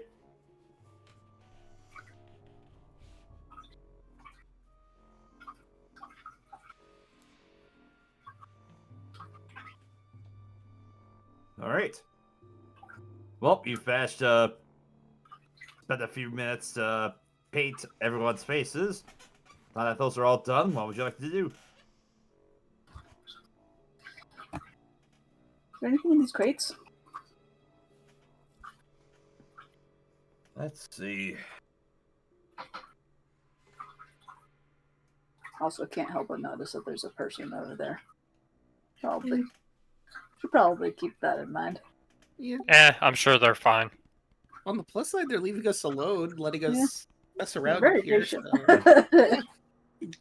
Well, since you were kind of looking in that area, let's go ahead and reveal that. At least over here. Donf, what was our stance on witnesses again? Well, we're technically invited. He'll pull out the slip, so we'll try showing this, and if that fails, we can erase them. Okay, because they're looking right at me. I mean, luckily most people usually seem to hate the hag, so, you know. Witness might be helpful. We already helped a puppet. Yeah.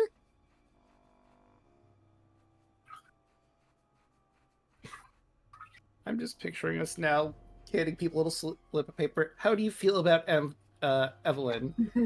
Yay, nay. Please respond. Please circle here. Mm-hmm. This is a very important survey. Please be honest. You just hear Praedycat's cracking his knuckles behind them. All right. As you go to look inside this room over here, the cavernous underbelly of the stage is noisy and hot. Goblins work a forge, saw wood, and daub paint onto wooden backdrops. A woman in a tight-fitting dress barks orders at the workers, while a goblin frantically makes adjustments to her costume while using needles, pins, and thread. A tiny creature chained to a hooded lantern on a tabletop is used is using a stick of charcoal to sketch something on a piece of parchment at unbelievable speed. A wispy bulb of light flutters next to him.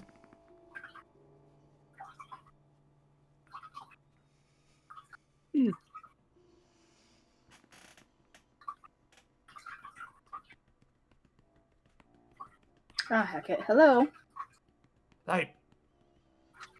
Ow, careful with that needle. Who are you? We are. Holds up the piece of paper. Here for the performance?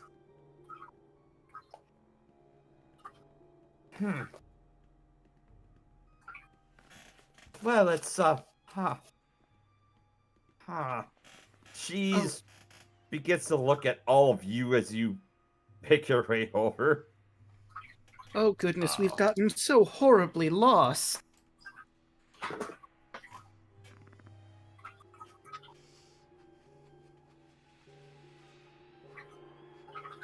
Let's see. Hold on, just real quick.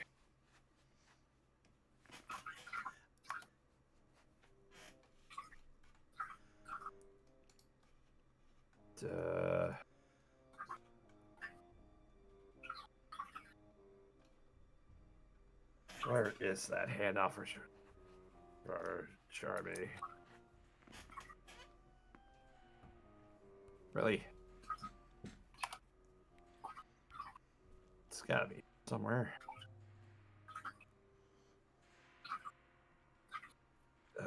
Da, da, da.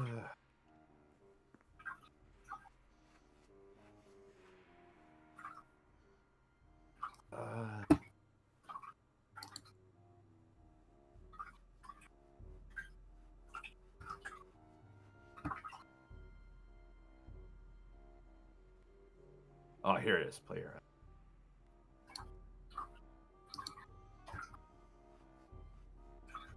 Is that? No, that's. Where the heck is that?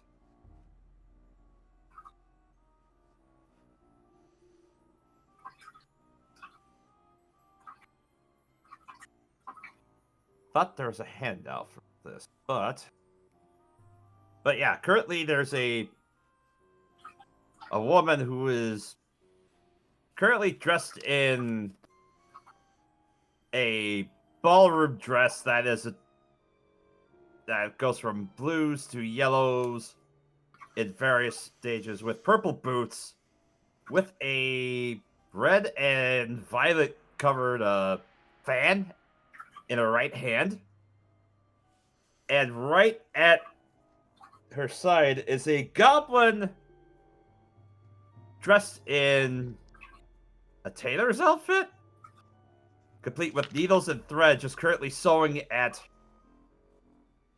making adjustments on this costume that she's wearing. And as she looks at you, it's just like, oh, careful with that.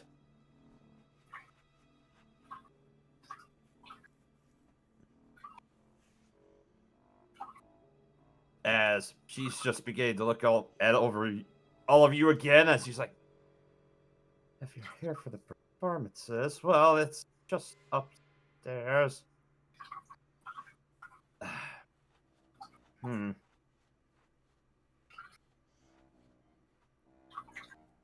She's gonna roll an insight check on all of you real quick.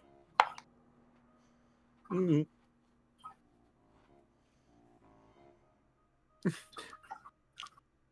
Can I say something to roll a deception against it? Whatever Sure. she's What do you want to say to her? Oh goodness, we got horribly lost. Partially on me, I used a teleportation spell, and instead of teleporting where we're supposed to, we got down here. You can't control those things from anything. Damn it, that's a 10.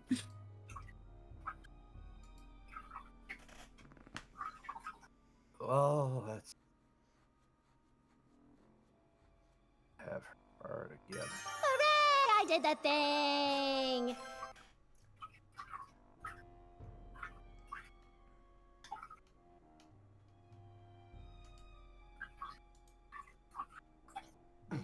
Well, that wasn't as bad as when she rolled a 3.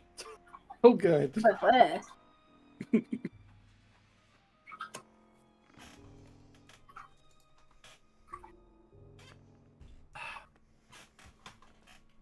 Well, if you're wanting to make your way up, we have business with her. She's up through the black curtain that way. And she points over to this way. Ah. Excellent. Thank you so much. also, your gown is very lovely. Is this for the performance later? Yes, if Grung would be a little more careful with his bricks. This is going to be for my debut performance.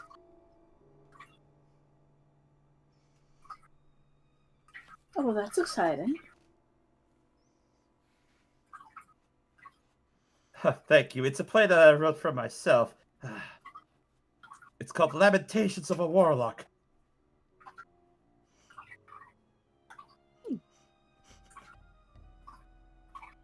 I have... Hmm. Oh, goodness, I wish I had something for you to sign. This would be a great opportunity for it, but I don't seem to have anything for your autograph.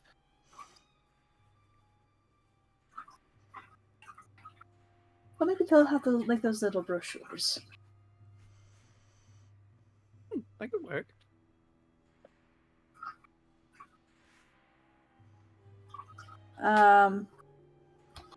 Kind of. I suppose I should move my character.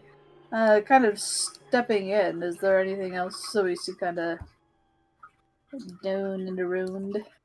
Let's see. Yeah.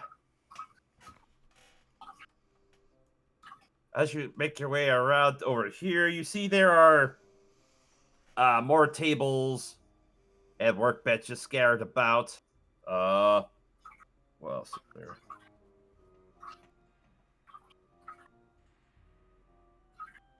There's kind of scattered among the stuff that you see. There's a 4-foot long cricket stove pipe. There's a wrought iron gate that's scattered to one side. There's a plain empty wooden coffin. There's a plaster statue of an elf king. There's a down over here. There's a plaster wedding cake. Stuck to a small table. There's a boar mannequin. There's a... Oddly enough, up in this corner, there's a statue of an owl bear over there. Up over by the exit by the curtain. That reminds me, And don't we there's- have an owlbear following us? Yes, True. you'll It's still have an in owl red bear sky. and a monk. I'll make sure to grab them. Sindara, rather.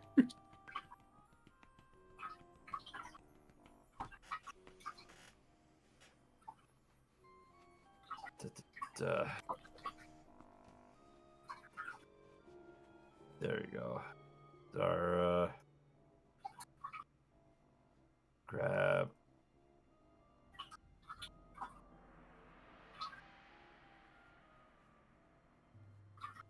And an owlbear.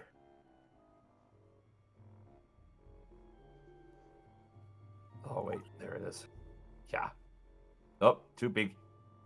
Oh wait, no, that is just big enough.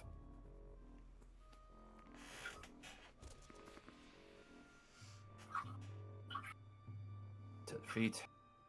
But yeah, I'm sorry, I completely forgot what the question was asked.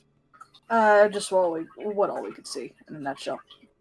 Yeah, and then you also see there's a small tunnel that heads down over this way. Mind if we take a look around? I love behind the scenes. Well, as long as you're not interrupting anything. Splendid. We'll be very well behaved.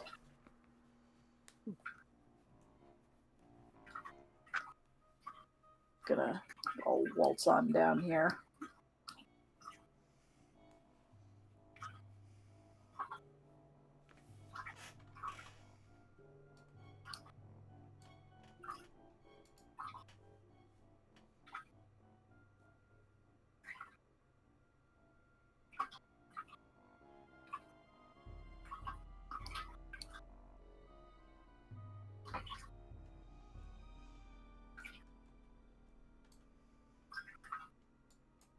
All right. As you make your way over this way,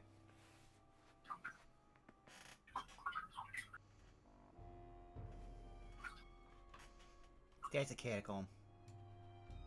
6 dingy cells strung with hammocks lie both sides of this corridor.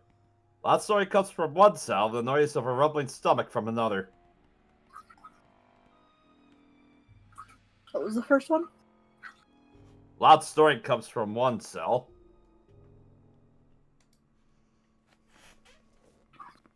We'll see. Sounds like it's coming from your right. And then over towards the left, you hear a rumbling stomach. Quietly tiptoe past the snoring one. What do I see in there?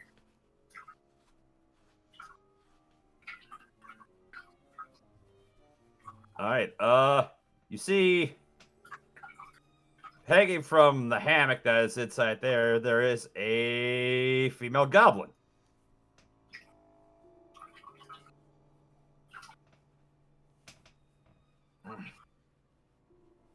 Alright. And then looking inside the rumbling stomach one. Oh, so hungry. Guy looks up at you. Oh, what do you want? Oh, sorry, we were here for the show. We were just, exploring. Behind the scenes, you know.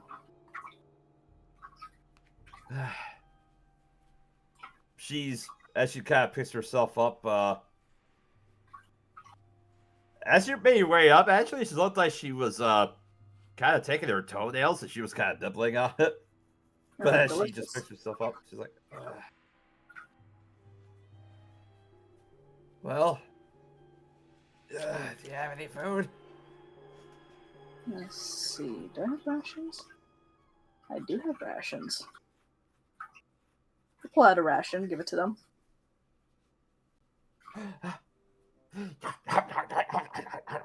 She just scarfs down the... She starts out her ration.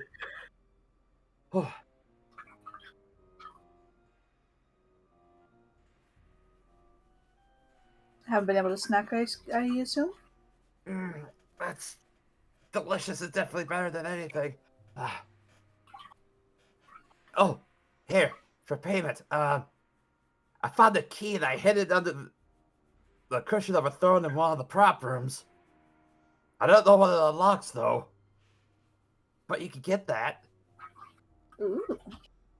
Thank you. Just better be careful, though. Goblins who hang or creepy live are turned to wooden masks. A few guests have been treated the same way. Good to know.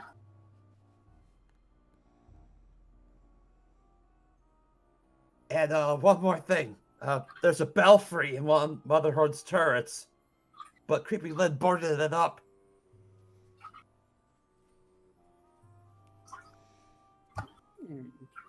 Alright.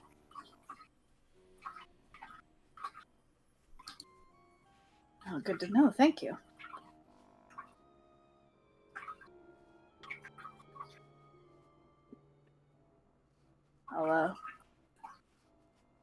I'll re-say that to the group.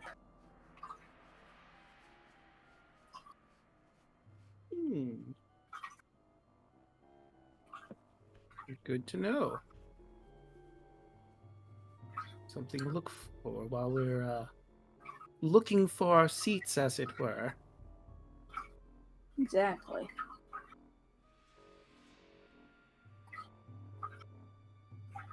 Just for the sake of curiosity, can I look in the one with the sleeping goblin? Is there anything odd in there? All right. Let's see.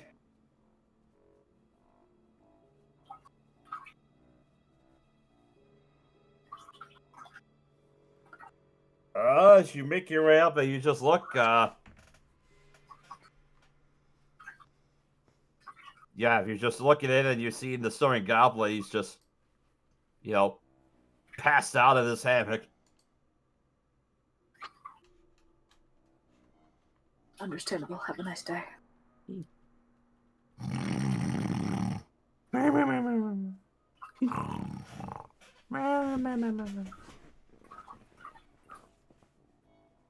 About the hardest honk shoeing you've ever heard a goblin give. Ah, big ol' honk shoes. That does sound nice.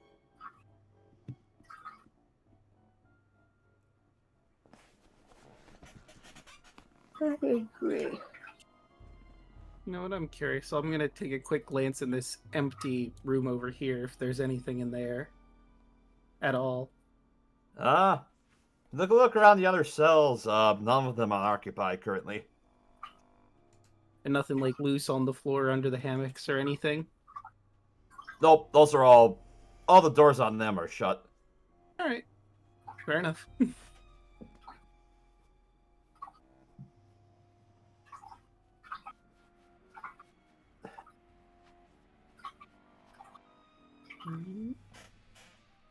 Well, I guess nowhere to go but forward and upwards.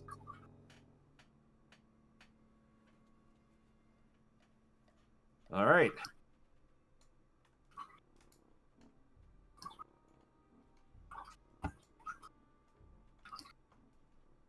Moving on up. Moving on up. As you begin to make your way up the stairs. Go ahead and begin to place yourselves right over here. Let me zoom out a little bit. Straight up from where that was at. Yep, right over Ah. there. I see. Ooh. Oh, hey, a moon.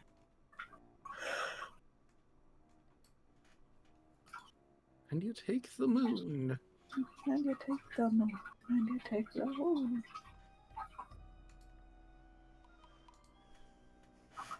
All right, Moon as you got make your way up schnoz. the stairs. An open-air amphitheater is carved from the slope of the mountaintop. Short cloaked figures sit on tiered stone benches facing the stage. And close to the stage are 10-foot high stone walls, above which you can see the stormy sky. A team of masked goblins is preparing the stage for a play while costumed actors huddle in the wings and recite lines. Lighting is provided by an intricate overhead contraption upon which several more masked goblins are perched. The sounds of chains clanking and gears turning can be heard coming from somewhere under the mountaintop.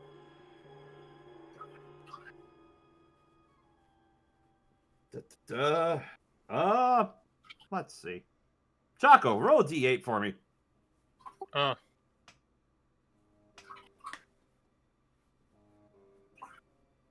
7. 7. Okay. Currently set up on the stage over here. There's a group of goblins that are kind of dressed in very poorly staged Victorian style clothing. Not too dissimilar from what you guys wore when you were in the Saki court. As you look over, there's goblins currently in the process of reciting lines for the play. It looks like at this scene there's another group of humans that are currently practicing lines for something. It looks like a group of adventurers are talking to these frog-like goblins. Or goblins dressed as bullywugs, perhaps? Roblins, if you will. Do they look like the Froblin that were always around Bavlorna?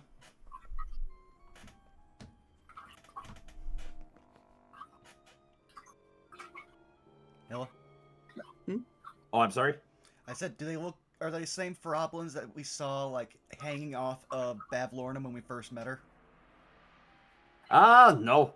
Okay.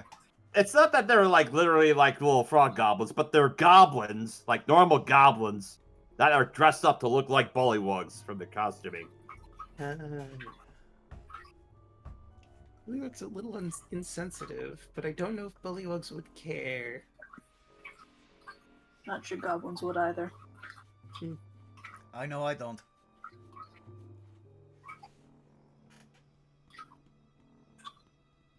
Now we know. I'll have to grab this. Let's see.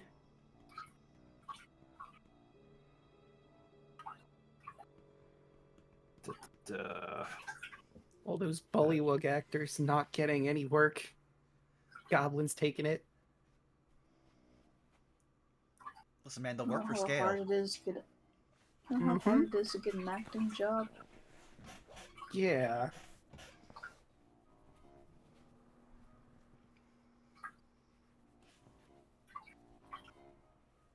I mean, sure, they might not be local. She'll have to go to one of the other sections of Prismere, but come on. I'm sure one of them wants to act in a play.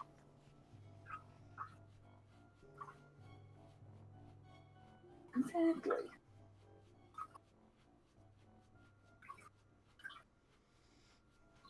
As you guys are making your way up towards the side, I have to see if he has a token.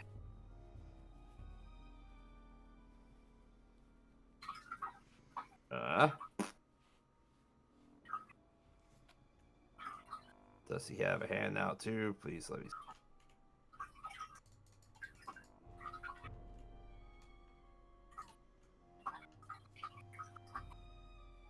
Yes. Basically, and I'll show this to everyone. But you see the small goblin walking around with like a fool's hood with two long straps with earrings on it. And you notice that he has a goblin-headed shaped scepter that he walks around with. And as he walks it, you kind of hear it having the sound of rattle. Oh, welcome, welcome. Hello, my name is Stage Fright. And who might you be? We are the Witchlight Brigade. We have tickets. Ah, yes, please, please, come here. Join me on the stage, please. This is totally This will be interesting. Moving on.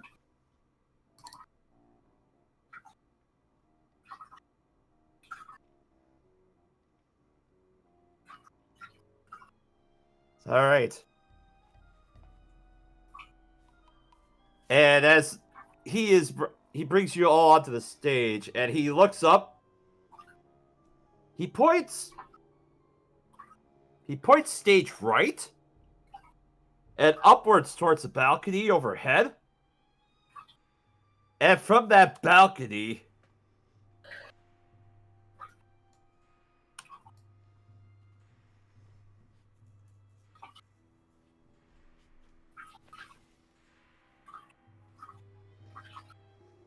"40 feet up in the air, currently peering at all of you through a small set of binoculars."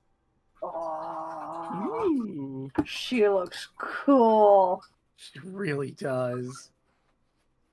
We know who got all the Riz in the family. Right? Mhm.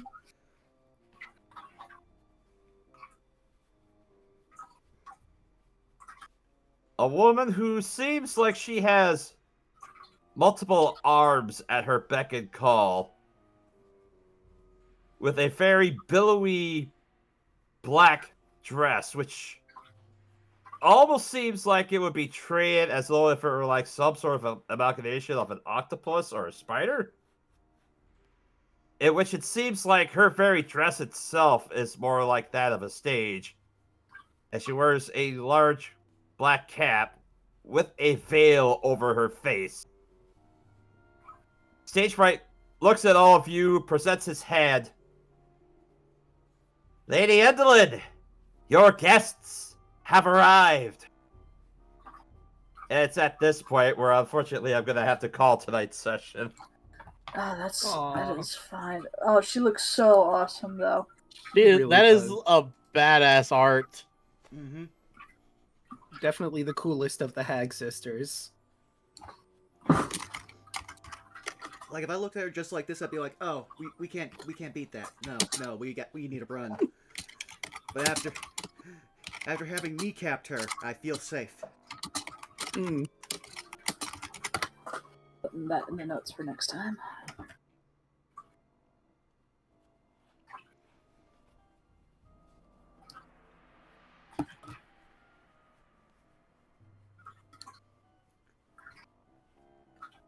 All I right. also need to ask Hoshi what Sindara would want painted on her head. Now that I think about it.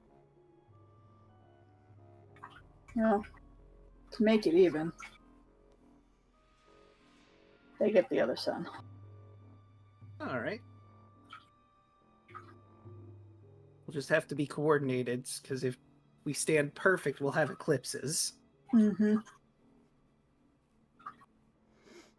I just want to believe Prairie Cats just reach over, grab Dolph by the shoulder, pull him closer, be like, "Dibs."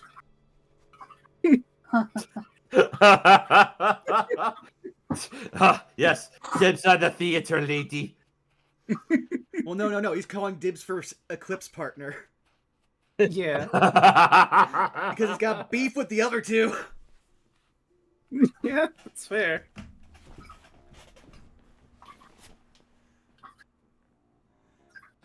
Part of me wants to believe Dorman and Skyla also have stuff painted on them, but I don't know if you would have done that. I mean, I'm pretty sure those ones are gonna be taking on the ads. So, Yeah, true. also according to El Robot, the quote of the session was Prairie Cats. "You can all dance. I'll do the murder." That is absolutely fair. Yeah. But yeah, All these right. guys are going around the horn. Nice. Hello, I'm Caitlin C37. You can find me on Twitch, Twitter, Blue Sky Places at Caitlin C37, where I do art. So if you want any stuff, that's where you can find me. Go.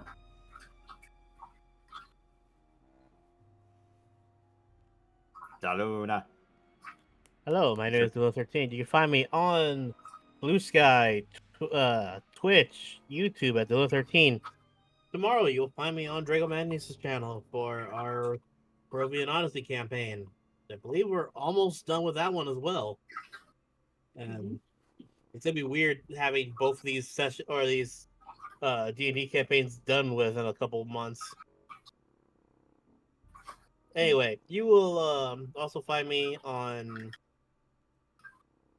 Draco's channel whenever we're doing game nights. I don't know if we're doing one this Thursday, but if we are, I'll probably be there. And as far as I'm aware, Power Ranger Cyber Strike this Friday at 1 p.m. CST or EST is still up. So hopefully you'll see me there.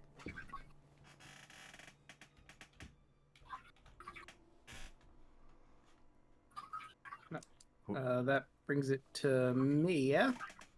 Yes. Hey everyone, I'm Draco Magnus. Sometimes there's an underscore in there if you're looking for me here on Twitch. I stream Mondays, Tuesdays, Wednesdays, Thursdays, and Fridays. Mondays, Persona 5 Strikers. Tuesdays, when we're not over here, we're doing Baldur's Gate with Chaco and Royal Hoshi. Wednesdays, as previously mentioned, you can find me and a whole bunch of people over on my channel for Barovian Odyssey, Curse of Strahd campaign. They are a stone's throw away from going to Castle Ravenloft, so we're just basically wrapping up things and then off to deal with the Devil Strahd. Thursdays is party games. Friday, I play Pokemon Scarlet with my girlfriend yelling at me, who was in chat earlier. I'm doing Scarlet, she's doing Violet. And that about wraps it for me. Milla, where can people find you? Well, you can find me on here Tuesday nights. You can also find me here DMing for the Outlaws Gambit every other Friday night. You can also catch me on Blue Sky and Twitch at Mill Ninja. You can also catch me on the flip side of this campaign over on Let Jake's channel, where we play through Indosian Anthology's Legacy of the Deal Breakers, where the party had a very strong encounter in a state of Rugar's benefactor, in which it was revealed that, oh no, he was basically the reason behind the tragic backstory of one of our characters. And the character snapped and was found wanting in the test that followed. Based on the patron god that was giving them boons. What will happen in the aftermath? Tune in next month, Tuesday, and find out. Chaco, go. Hello, I'm Choco Zombie 101. You can find me all over the social medias as some form of Choco Zombie 101. Just pause that. I stream on Twitch. Boy howdy, I hope you guys are ready for the next probably 6 months, because just to recap what is so far coming out this year, let's see. Doom the Dark Ages on the 15th of May. In July, we've got Tony Hawk's Pro Skater 3 and 4 remaster. And then in the fall, we got the whole slew of things, including, let's see, Borderlands 4, Metal Gear Solid Delta, the MGS3 remake, and oh, by the way, in October, Ghost of Yote, the Ghost of Tsushima sequel. So, boy howdy, I'm going to be trying to play as much as I can with those. And when we are not doing this on Tuesdays, every other week, you can find us on the off weeks, myself, Draco, and Royal Hoshi, doing Baldur's Gate 3 on our respective Twitch channels. Wednesdays, you find me on Draco's channel playing Curse of Strahd, where I play Bolt, the Tabaxi Artificer.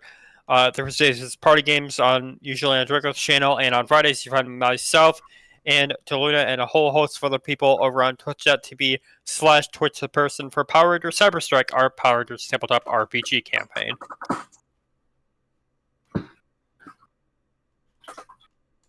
All right, that just leaves me. Hi, you've already found me here at twitch.tv/BurnoutVaughn. You can find me on Blue Sky and YouTube at BurnoutVaughn. Yeah, the only things I've really got going this week are D&D. With Saturday, we should be having another episode of Saved by the Spell, followed by Those Who Wander on Sunday. And speaking of Those Who Wander, Zan's streaming, so we're going to go raid him. What should our raid message be? We could have it be the quote. Yeah, I was gonna say the I'll quote. do the murder. You can dance, I'll do the murder. All right. Yeah. Well, then, we thank you all for coming out. We'll see you again 2 weeks' time. We love you. Bye-bye. Goodbye. Good night, everybody. Bye, Night, everybody.